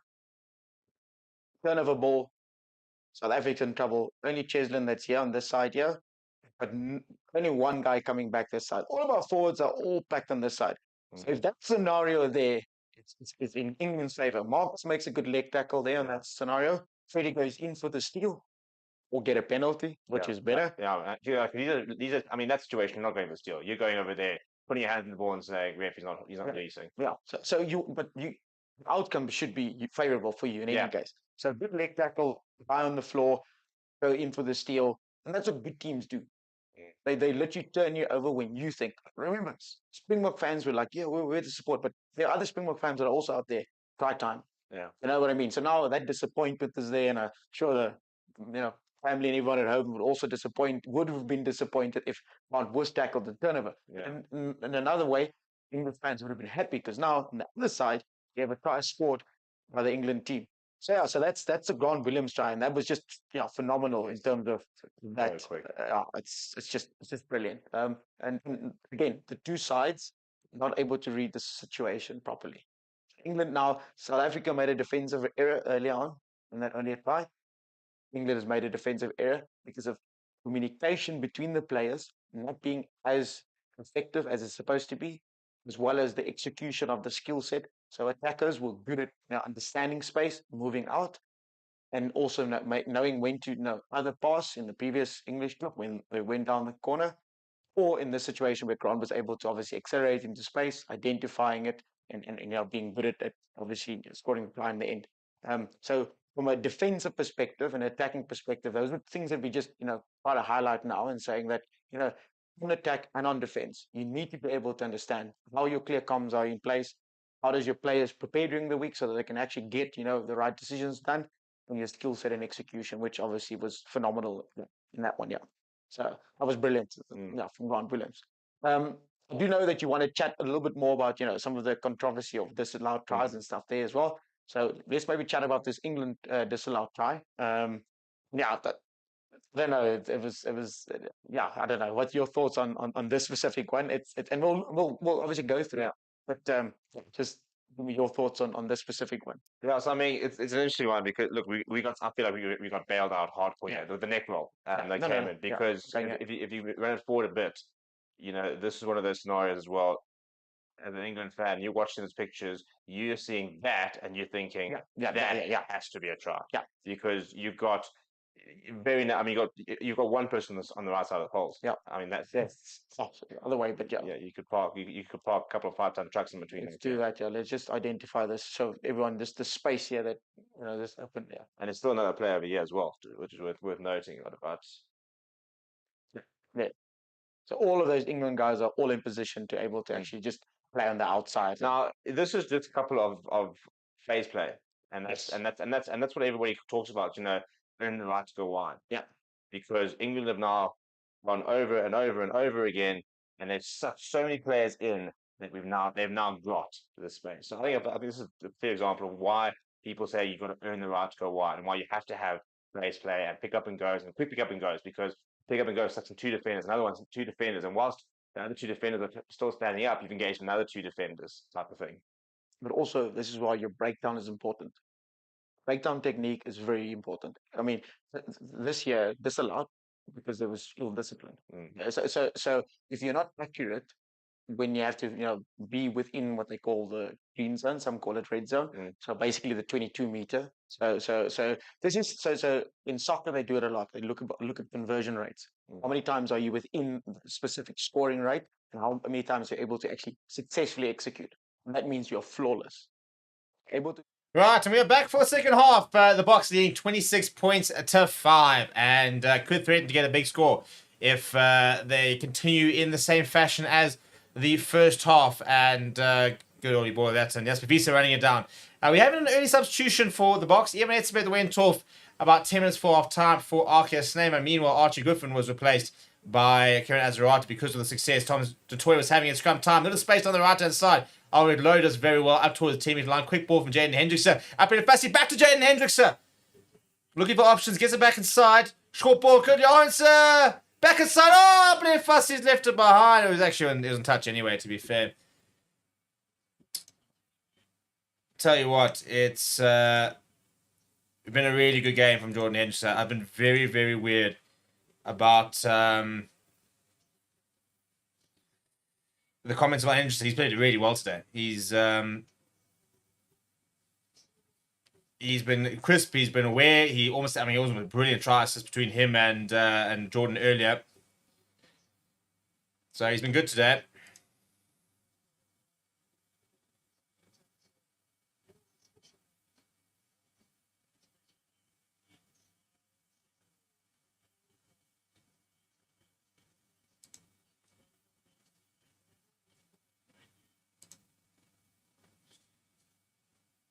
Good line that from Wales. And it comes away to Jack Morgan. Good work from him. He's actually had a decent game for Jack Morgan. A bit more like the Jack Morgan that we saw during the World Cup. And goes to the boot. That's actually a change, by the way. It's a scrum off from the looks of it. I think that's Roger Williams who's come on. Good take that from Cheslin Colby. Puts in the goosey. Pops it up to Franco Moss, who scored a try in the first half. Hendrickson goes to his brother. Long pass side wide towards Currie Arnson. Back ball back inside for Damien Delendi. And there's Cameron Harnicombe, by the way. Damien Delendi is still going. 5 minutes out. Hendrickson goes to the left-hand side to Sia Khaleesi. Ball available for Hendrickson. Arceus Snyman. 5 minutes out. Good work there. But actually the ball's been lost forward. And a bit of a counter potentially on here. And kicked ahead. Apple Fast going to have to go all the way back. He's got Jesse Creel for company. I think he'll probably just go to play it safe and go to the boot. Is exactly what he does. Goes to that left boot. And finds touch down that 22. It's outside the 22. Good work that from Apple Fast to get back. So close and being a brilliant try. And Arceus Snyman just pickpocketed in the tackle.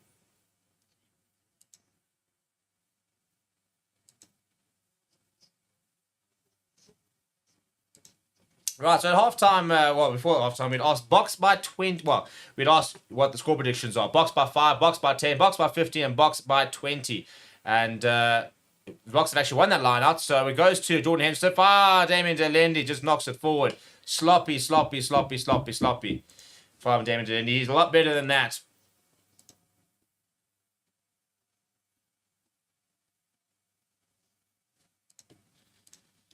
And now comes a couple of changes here for Wales.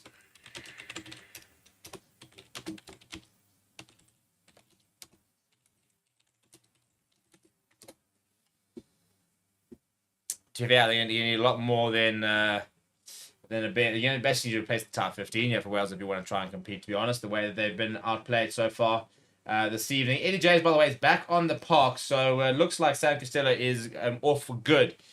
Came back after that HIA and seems to be all right, but he has been replaced. There'll be a scrum just outside the 22 on the left-hand side here. Wales put in.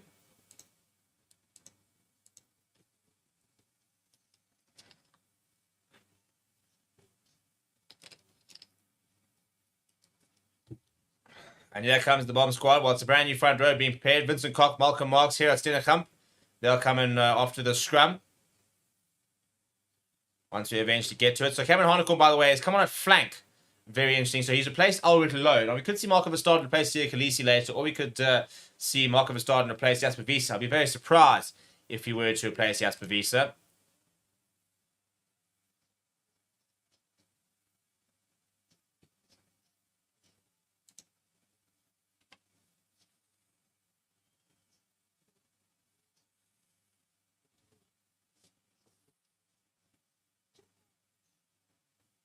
Another reset here. Let's see how Kieran Azarati potentially... No, penalty, as I was going to say, how Kieran Azarati potentially solidifies the scrum. Well, you can see the scrum penalty. So basically, no solidity whatsoever. And another penalty for the Boks. And Jordan Henderson will be able to progress us up the park. And that'll probably be the final contribution from the starting front row. Looks like we will all be replaced here by the reserve front row. What a reserve front row it is. And here they do come. Gerard Steenkamp, Vincent Koch, and Malcolm Marks will get 45 minutes out here at... Sorry, 35 minutes rather, at the Millennium. And Vincent Koch, what a game he had last week.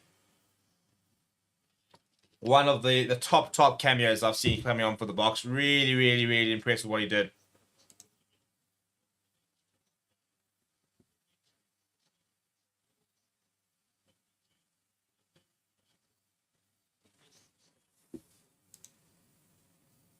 Malcolm Marks goes to Cameron Hanekom. Good take from him. Now, Arcus Neyman looking to try and get up a bit of steam. Brought down by Jack Morgan. Quick ball here from Hendrickson. Goes to Hanekom. Showing go himself. Henderson goes to Jordan. Jordan goes himself. Jaden now goes to Jasper Wiese. Showing goes, being dragged through contact by Gerard Steenkamp. On the 5-meter line here are the Boks inside Welsh territory. Arcus Neyman trying to get in between. Gets the offload away to Malcolm Marks.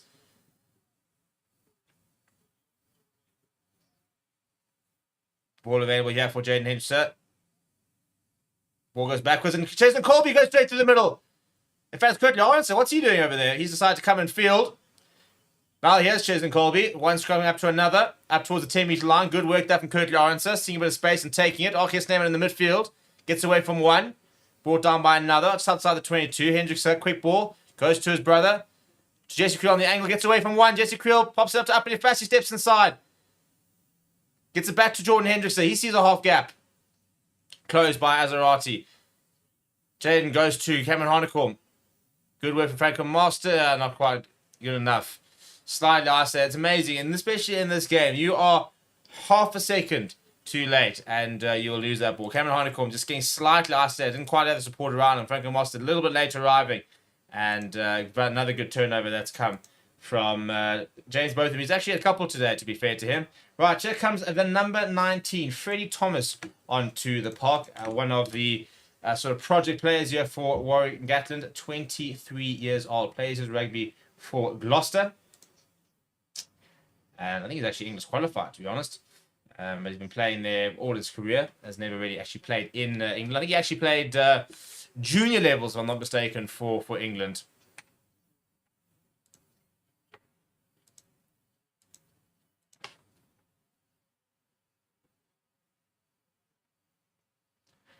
And off goes... That's an interesting substitution. So that's... looks like that could be James Botham that's gone off. So I think that what happened is Christ Junza will go to the flank. James Botham's gone off. Freddie Thomas will go to lock, I'd assume. To be fair, Freddie Thomas can also play on the flank as well. So we'll wait to see exactly how they'll pack down when it comes to the scrum. That is the change at the moment. It looks like Botham off for Freddie Thomas.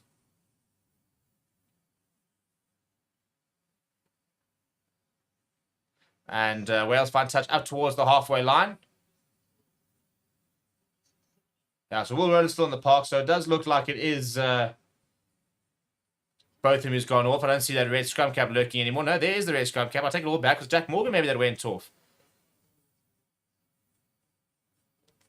Now, there's Jack Morgan. So I think it's Tame Plumtree that's gone off. It is Tame Plumtree that's gone off.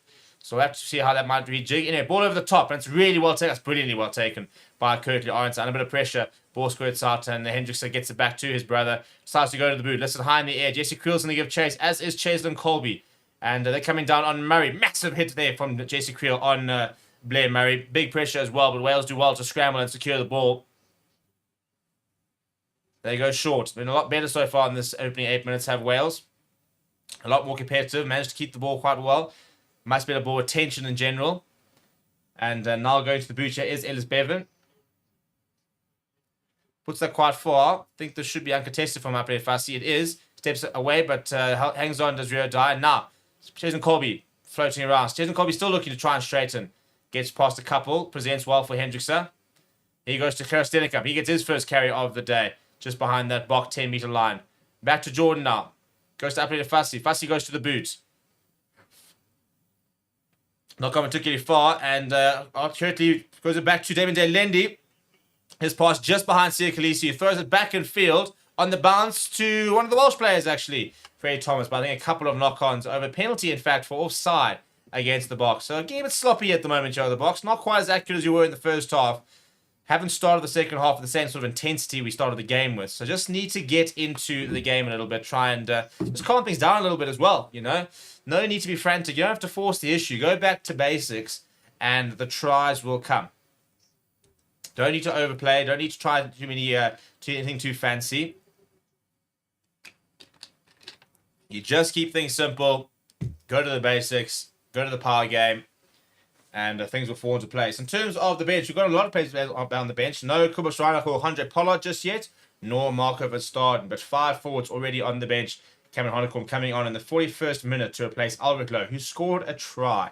3 tries amongst the forwards, 1 for Franco Mostert, 1 for Evan Etzebeth, 1 for Albert Lowe, and 1 for Currie Arendse so far. 4 tries to 1. With Rio Dye getting that try for Wales shortly before half-time. Dewey Lake goes to the front of the line. Good take that from Will Rowlands. Pops it back up to Dewey Lake. Goes short. Nice line being run there by the replacement, Eddie James. Wales on the front foot here. Freddie Thomas, the replacement. Penalty advantage for offside against the box. And Jasper Wiese comes through. He was allowed to play it, but there was a penalty advantage. We'll go back for the penalty. And as I said, the discipline at the moment not been great in this first opening stanza of the second half. Got to try and just clean things up a little bit. Not like we're panicking or anything, but you know we want to try and sit here and win this game. You know, put on 50 points on, for example, and we're not going to do that if we continue to play the way we've currently been playing in the second half. Not been good enough, to be honest. Now going to the line here are Wales, so it'll be a 5-meter line. Dewey Lake. Right, well, speaking of him, there comes Andre Pollard. Now, I think he's actually come on here for Damien Lendi, by the way, which did seem to be the plan last week. I'm just trying to confirm that, but he's gone and taken out a position next to JC Creel. And that's a very messy line. It's into Jordan Hendrickson's hand, so that answers that. So we are going to see half an hour of Andre Pollard at 12, which you've been waiting to see. That was the plan last week. You saw when he came on, he basically sort of ran straight past and Damien Lendi, who thought he was off, and said, no, you stay on. I'm coming on for Marnie Lee box. So it does seem to have been a bit of a plan for the box to try and get in some minutes at 12, as Jaden Hendrickson does go and find touch. So very interesting to see how this will go. Very different type of 12 to Damien Lendi. And it also means that Jordan Hendrickson will play the full 80, which he didn't get to do in the earlier game this year against Wales. He came off for Sash Zulu, who made his debut. Great tackle that from Jason Creel. The ball's gone, I think, forward from the tackle, but Wales going all the way back. Oh, chip over the top from Dewey Lake. Cheeky, but well read from Hendrickson. Gives inside to Currie Arendse. He sees a bit of space on the left-hand side. Does very well, does Hathaway to get back and take it. And he's going to return the favour and into touch. But I think he might have carried this back. He has carried this back. So it's going to be a bucket line out inside the 22. Absolute disaster result, really, from Hathaway. Good work there from the box. Dewey Lake going to the little chip and chase. Well, if you ever wanted to know where Welsh rugby is right now, Dewey Lake chipping and chasing probably says a lot about it. in terms of just there not being much on at the moment and very little opportunity. I wonder what Warren Gatland thought about that. So we are on the... That's a much better lineup. Oh, and as I say, Jasper Wiese is knocked it backwards, to be fair, and Malcolm Marks picks it up and has a go himself. He had a really tough day at the office last week, did Malcolm Marks. This time, much better. Cameron Harnicombe working his way through the tackle, getting a couple meters. Ball available for Hendricks. Yeah, he goes short to Vincent Koch.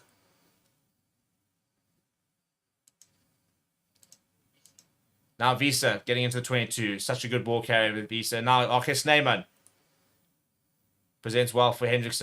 Long pass out wide towards Chesn Colby with a bit of space. Steps back inside of Dyer. Looking for space here as Chesn Colby. Drifting.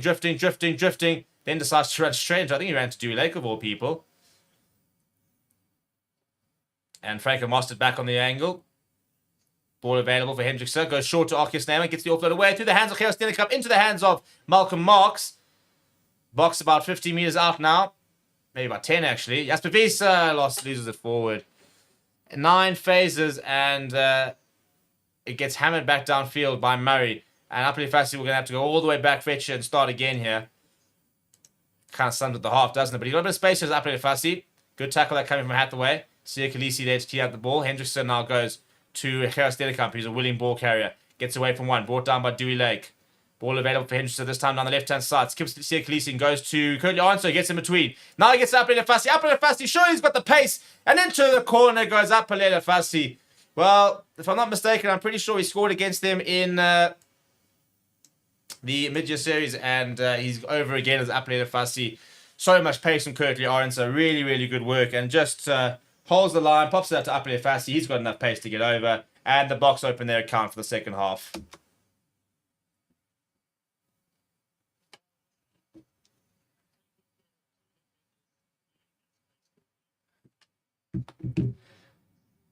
And hopefully that's a bit of the floodgates there. Just the show and go there from Currie Arnso. Just creates that overlap there. Shows it to Hathaway, gets him behind him, then offloads to Apele Fassi, who's got so much pace. And into the corner he goes. And the box get try number 5. Hendrickson will continue with the kicking duties, as I'm sure he will for the rest of the game. Right up against the touchline. A difficult one for him, but a nice one to sort of test that range. And it goes well right. Not his best strike. He's kicked well so far tonight. That's the second that he's missed. But has generally shot the ball pretty well. Bit of an HIA coming here for Blair Murray. What happens here? Yo, that's show and go there. And then gets low. And there's actually a tackle just on Currie Arnso, just ahead of Blair Murray. So I think there's actually a bit of a clash of potential heads there. And look what it means to Apele Fassi. What a season he's had.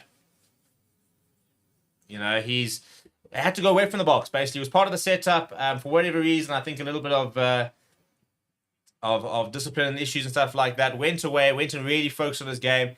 There's a story, I don't know how true it is, about the fact that apparently it's a nice carry from Jasper Wiese off the kick. Apparently, Apele Fassi played an entire season with his box shirt underneath his Sharks jersey about how much he wanted to get back into the box. I don't know if that's true or not. I haven't been able to verify that, as that's knocked on by Chesn Colby from the kick, and Wales do regather and they go back for the knock-on. But that's how desperate he was to get back in the mix. And this year, we haven't had Damien Willemse, and we've managed not to miss him too much because Apele Fassi has really stood up. And once again, going over for the try. I think it's his 3rd try of the year, maybe. Let's go back actually check. He's actually got quite a good strike rate as Apele Fassi, which you'd imagine he would. I mean, he's a very different type of fullback to Willie LaRue. You know, doesn't necessarily have the playmaking abilities in terms of a first receiver, but he's a weapon on his own in terms of the pace. He's got the X factor, the steps, for example. And this season he has scored, where are we at? 4 tries in the Rugby Championship and 5 tries this year. His strike rate for South Africa, he's played 11 games, 6 tries. And I don't think this is updated for him today. So I can actually check to see if it is. It is, to be fair. It hasn't updated the try, so it's got to update the amount of games. So he's got 11 matches, 7 tries. How's that for a strike rate? For a fullback as well. Pretty impressive. Now, free kick and taken quickly here from Wales. Hendrickson makes a good tackle. Jordan, we do have to differentiate. Carstens goes back inside. And Freddie Thomas. A couple of changes, by the way, for Wales have come on. And looks like I think it was Owen Watkin who came on, because that was Max Llewellyn going off. I like Owen Watkin. I think he's a nice player. I think a knock-on there coming from Christchurch, so I think they go back for the scrum. So offload the entire bench, bar Kemsey Mateus and Ryan Elias. See, ball back inside there to Freddie Thomas, and then the actual pass itself was forward from Christ Johnser. And for the Boks, the only person not on the park just yet, people, is Marco Mustar and Kubus Reinach, and I reckon we'll see them in the next 5 to 10 minutes.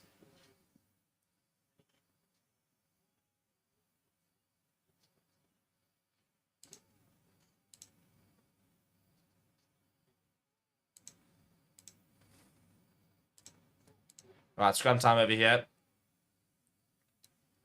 And it goes down. Penalty advantage here for Jaden Hendrickson. He goes to Shazin Colby at first receiver. Pops it up to Sia Khaleesi. Sia Khaleesi gets away from him, but then he pops it up to Cameron Harnicombe. Gets the offload away to Gerard Steenekamp, who's knocked it forward. Doesn't have the best handling, this Gerard Steenekamp. It's a couple of times he's now knocked it on in a frustrating position. Not that's really cost us much because we had the penalty advantage. But, yeah, if you held on to that, then we had a lot of momentum.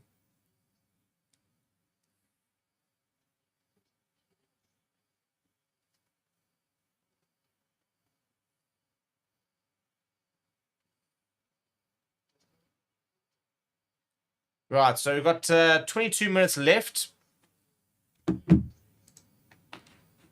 And 31 points to 5.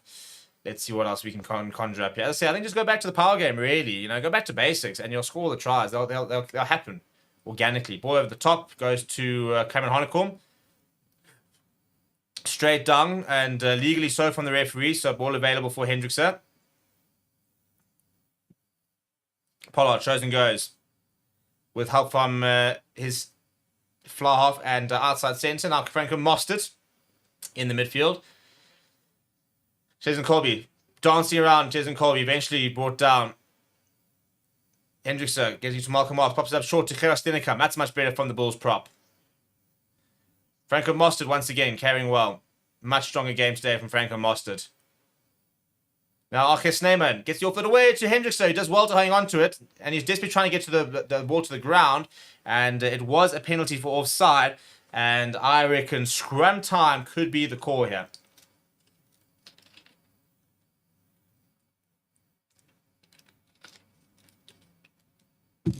Yep, they have called for the scrum. They thought they might. Right decision, to be fair.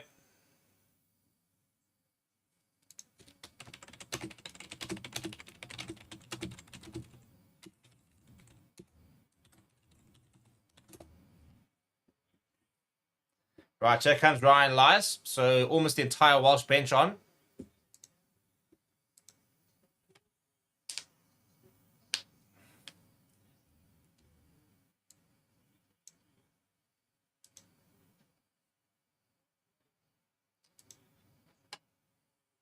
Come, big scrum here, lads. We can move to the right and the left. Up really fast, he's floating. I think he'll take a position right behind the scrum, and he'll offer the option of going either side.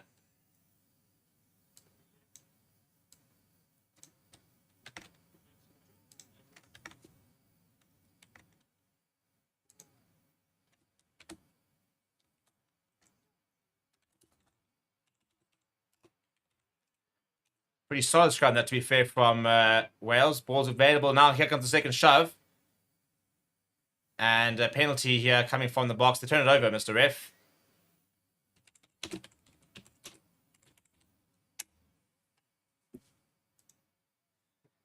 Right, on the 5-meter line on the scrum time. Should take a tap and go here, guys. We're going to take another scrum. Another scrum is the call. And the man on the picture, Tony Brown, will be happy with some of the stuff he's seen today. I think the handling could be a little bit better. To be fair, it's mostly been in the forwards, but even that, you know, he'll try and up the skill set across the park. Right, so here comes Marco Verstappen. And as I said, I think that is Sia Khaleesi going off. So Cameron Harnicombe will pack down an 8 over here. Villilu in the coaching box, by the way. And I don't think he'll ever leave that, to be honest. Jaden Henderson, much better game from Jaden Henderson today. To be fair, I thought he was actually very good. Service was good. Awareness was good.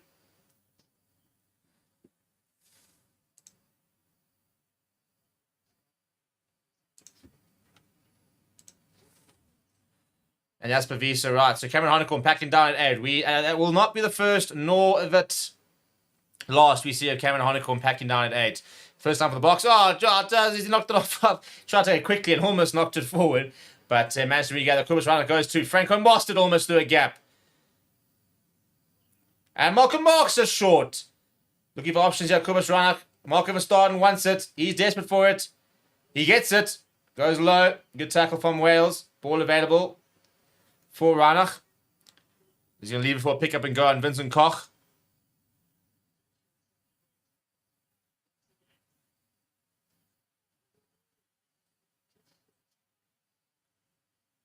Here Stennekamp goes again, and he's over. He's over. Clearly over the line there. Referee eventually awards a good work that from the box. As I said, that's just the power game. That's just the power game. What happens here? What happens here when you actually manage to hold on to the ball? You score some tries.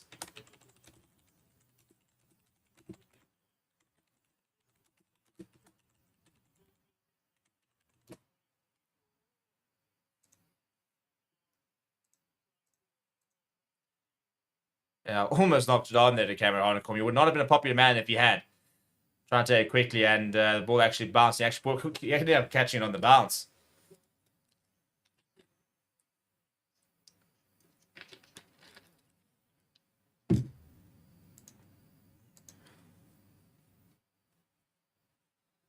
Right, Jordan Hendrickson.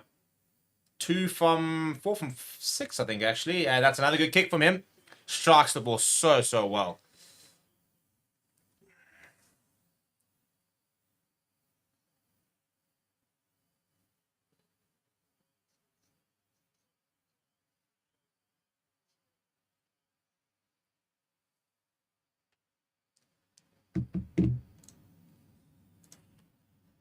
Right, 38 points to 5. And Dewey Lake, you got to feel for him. It was a strong game from him again today, apart from that shipment chase. Not sure about that. But to be fair, you kind of get to a situation where you kind of feel like you have to do everything yourself. But you just feel sorry for some of the Welsh players who are good enough and are genuinely good players.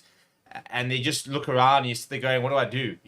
He's been part of some good Welsh sides. And he's just part of a side at the moment who are just so far off it. It's a nice kick, by the way, from Hendrick Selly. Fine touch. But just so far off it. And I just don't see how there's any sort of quick fix here, to be honest.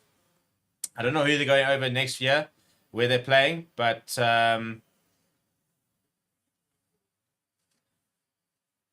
I think that they've got to try and find something. And Arcus Nemo gets up to try and contest that. Almost does, to be fair. Wales eventually managing to hold on to it.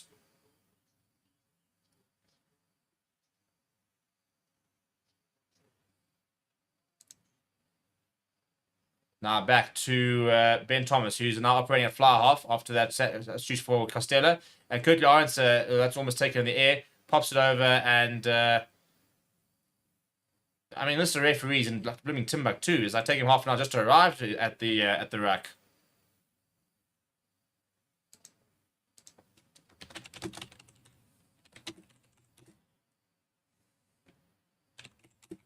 Yeah, very clear tackle. Oh, jeepers, a tackle on Keeson Colby, actually. Yeah, I don't understand how they actually haven't gotten a card so far, to be perfectly honest. They've had... As I say that... No, it's actually a Welsh penalty, so I'm trying to work out what it's actually for here.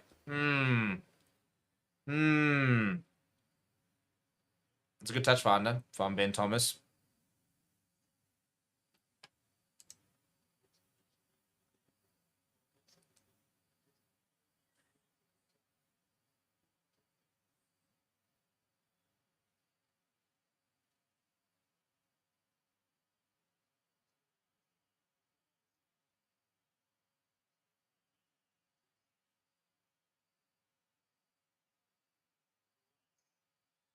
That's a good more stop there from once is the call.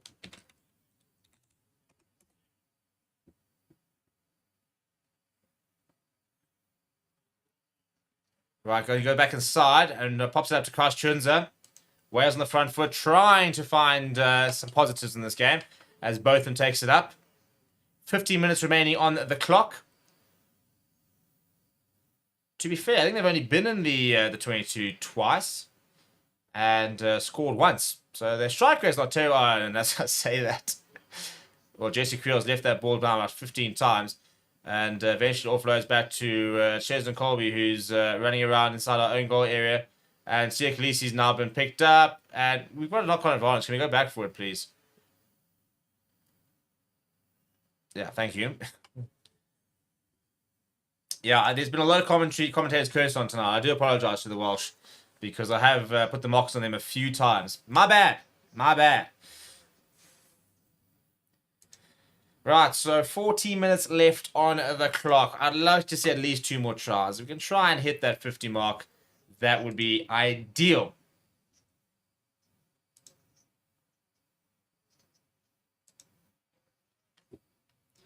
The very grumpy looking Warren Gatland. I'd also be grumpy if I had to watch this, to be fair, and I knew I was like, oh. I mean, he's going to get the sack. This is 12 games in a row, hey? 12 games in a row. You kind of wonder how don't you avoid the sack, really? I don't really have the answer either.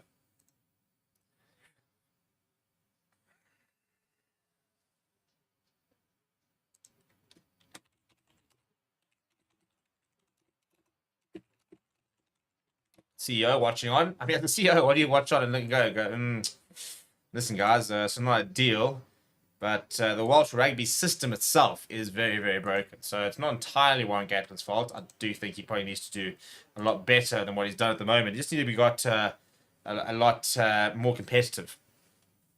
It's not just about results, because at the moment you're not going to get the results, but can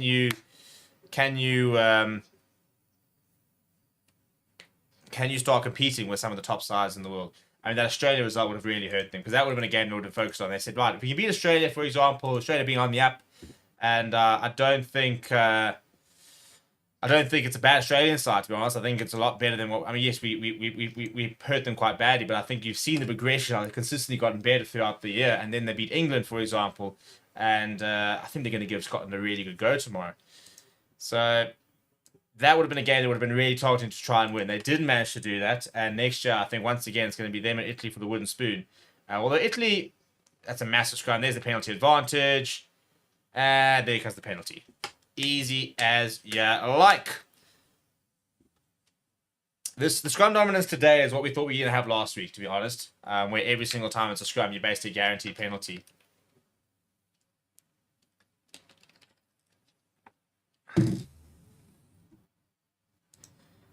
And we didn't really have that last week. And I think that almost shocked us a little bit. We got about 2 or 3 scrum penalties, I think. Not necessarily the brothers, can they come off already? Well, Jaden's been off for about 7 minutes, actually. So if you're wondering why he's not playing well at the moment, it's because he's not on the field. Hello, Corin. A couple of people jumping in here. And yeah, 12 minutes left. What's our final score predictions here? And we've got 2,840 votes. Everybody's saying it was going to be boxed by 20 plus, 71%.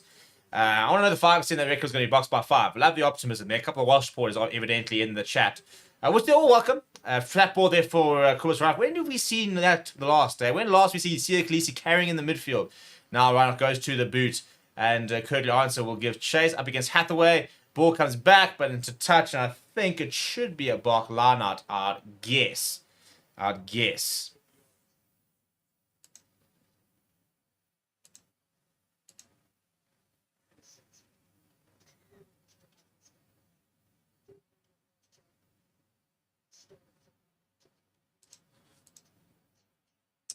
Right, in terms of what's coming up for the rest of the day, and that is a ball over the top from Wales, and we do manage to retain it, so looking good there, and a knock on, so we'll go back for the scrum. So we will have our player rating show immediately after this. That'll start in about just over 10 minutes time, so close to half past 9. We're already 9:30. I was about to say 7:30. And after that, we're going to go directly into the Italy versus New Zealand game, which should be pretty one-sided, but I love watching Italy play. I always will. It's just a guilty pleasure. I've got an Italian jersey, the only jersey I bought at €100. You know, at the World Cup. It was a big purchase, but it's such a beautiful jersey. But we'll also have Rassie Erasmus's press conference up tonight. We'll have Warren Gatland's press conference. We will have interviews with, I assume, Cameron Harnacorn will be one. My guess will be maybe Franco Moster could be the other one. Or else Jordan Henderson could be the other one. But we'll have interviews with 2 players tonight. as well as that Warren Gatland and Rassie Russell's press conference. So those, and it'll be full press conferences, not audio press conferences. Another massive scrum, no penalty advantage. Nice carry there from Andre Pollard. So there will be a full press conferences with video. We do have a man on the ground over there. Good old Dan is in Wales. In Wales! Went over there this morning. So yeah, this is the things we do to try and get you guys the content you guys want. I know the audio press conferences aren't ideal. That was an SA Rugby decision. But yeah, we will have the normal press conference tonight. Turnover ball here, by the way, from Wales. And Sia Khaleesi makes a good tackle in the end on Owen Watkin.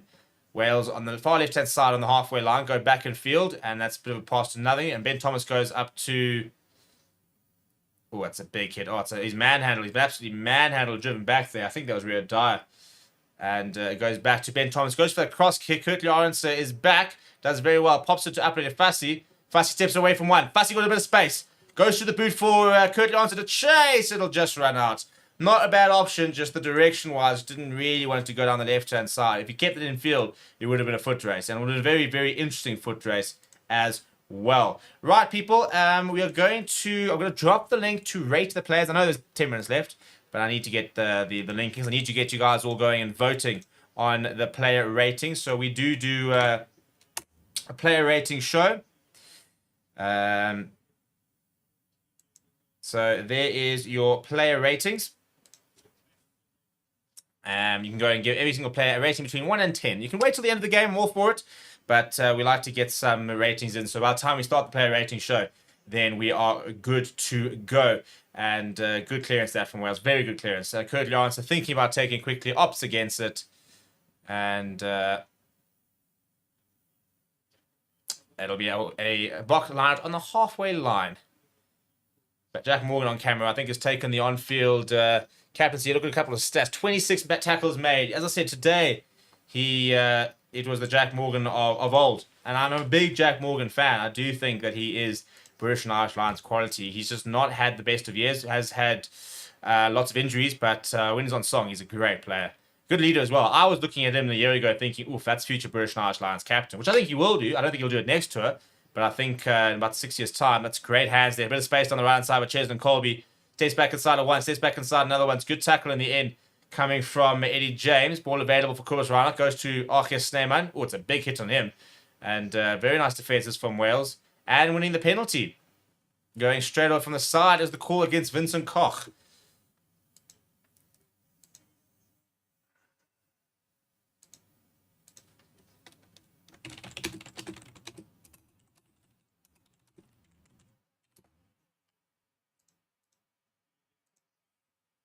Yeah, so basically, after the show, we'll go directly to our player rating show. From that, it'll go to the watch log for the Italy game. As mentioned, there'll be a lot of content across the channel throughout the evening, so keep it locked on Forever Sports. Over 2,000 people watching, and I can guarantee you right now, about 1,500 of you guys probably aren't subscribed. So we're trying to chase 85,000 subscribers. Try to be nice to get up to 83,000 by the end of the weekend. So if you're on you, please do go and hit that subscribe button right now. Let's see how many we can get up towards for the end of the stream. As Wales go into the midfield. Nice tackle on Eddie James coming from Sia Khaleesi. Quick ball from Roger Williams.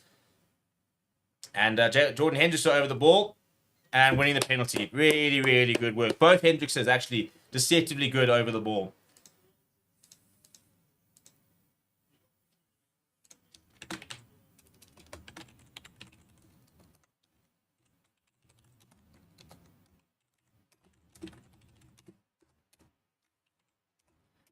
Yeah, nice turnover that from Jordan.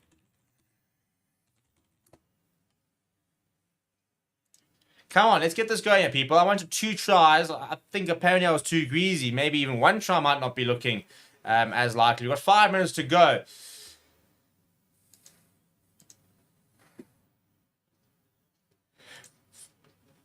Come on, Malcolm. Nice solid line out off the back. Little set move over here. Let's get somebody diving under the poles here. Surely, surely, surely, surely. Right, flat there.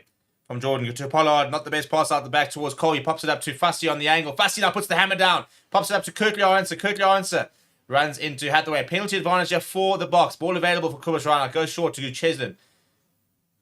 Cheslin, stop trying to get yourself a World Player of the Year here. The decision's been made. It's happening tomorrow night. The battle's already been sealed. Man's everywhere at the moment. Inside the field, towards the side. Oh, Archies Sneeman characteristic, gets his arms through the tackle, but it's a pretty poor offload. Now Jesse Creel cleans up. And on the left-hand side now, we're going to go. Oh, Corbus Rana gets cornered, but it ball straight into Andre Pollard's hands. Needs to look for the offload earlier. Markham starting now, up towards the 22. Corbus Rana looking for options. Going to go south. Look at the pace. Gets his hands through. And Jordan Henderson's going to go over for a try. Well, I'll tell you what. I mean, he was getting a lot of flack earlier, but he scored a try. He's got a couple of conversions. He's just had a turnover. It's like he felt you guys were out there like giving him bad ratings in the player rating. He said, you know what?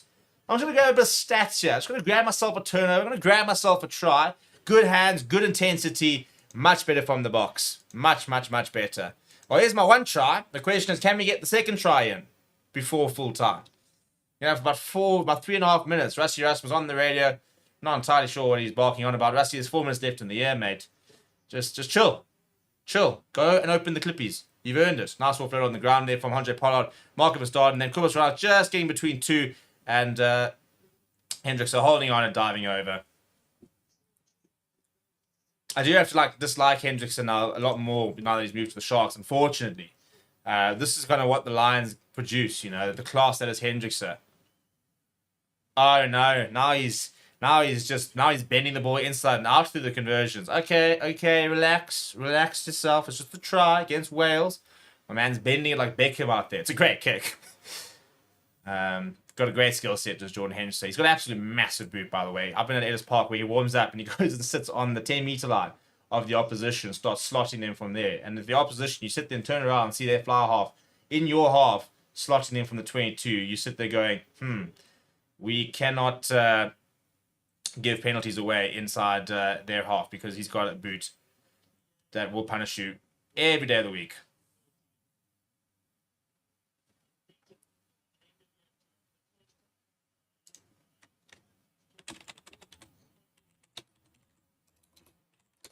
Right on the left-hand side. Pollard going with a cross kick. That's too high.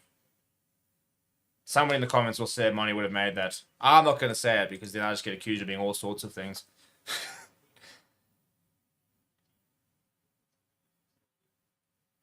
Well, there we go. Hey, the past, the future, and the present. You've got Erwin Etzebeth there. You've got Jasper Visa, and you've got Albert Lowe all lined up. Franco Moss has even given the man of the match. Yeah, my boy Franco. What a lad. What a lad. Everybody's telling you. Somebody said that that he was finished. We don't need to bring him back. What does he do? He comes and gets a man of the match performance. I'd love to see some of his stats. I think his tackling stats and his carrying stats would be really good. We'll get into that in the player ratings. But very, very good to see him recognised. Nice tackle that from Andre Pollard. And Jesse Creel, he's also been an absolute menace at the breakdown and at the defence here of Jesse Creel. Another really solid game from him.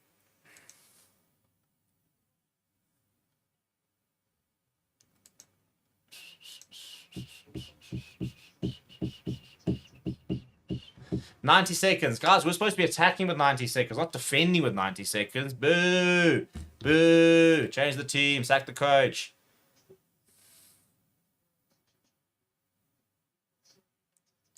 Franco Moss, though, what a player. What an absolute legend.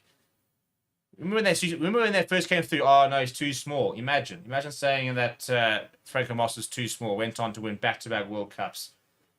Not missing a single tackle in the entire World Cup playoffs last year. But Wales on the front foot through Jack Morgan. Ball available there with less than a minute on the park. Can they find themselves a second try? Get to double figures. How about a counter-attack try? How about an interception and just run all the way?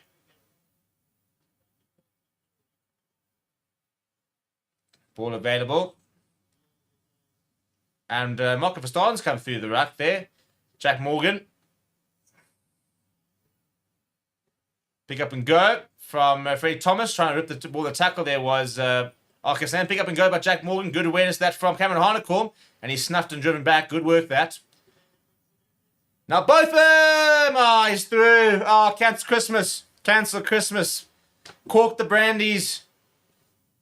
Put the ice back in the fridge. They've scored.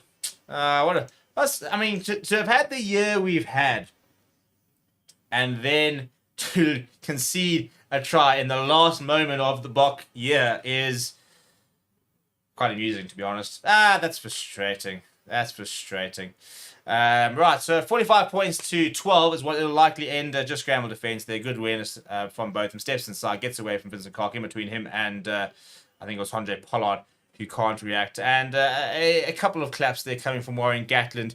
Maybe a nice moment for them to finish on. But in the end, they've been well outplayed. A little bit disjointed in the box in the second half, but overall, we're not going to complain with the 45 points to 12. We've done the Grand Slam. First time we've gone unbeaten on an end-of-year tour since 2011, I believe it is. And to have gone and won 11 out of 30 matches this year is quite something.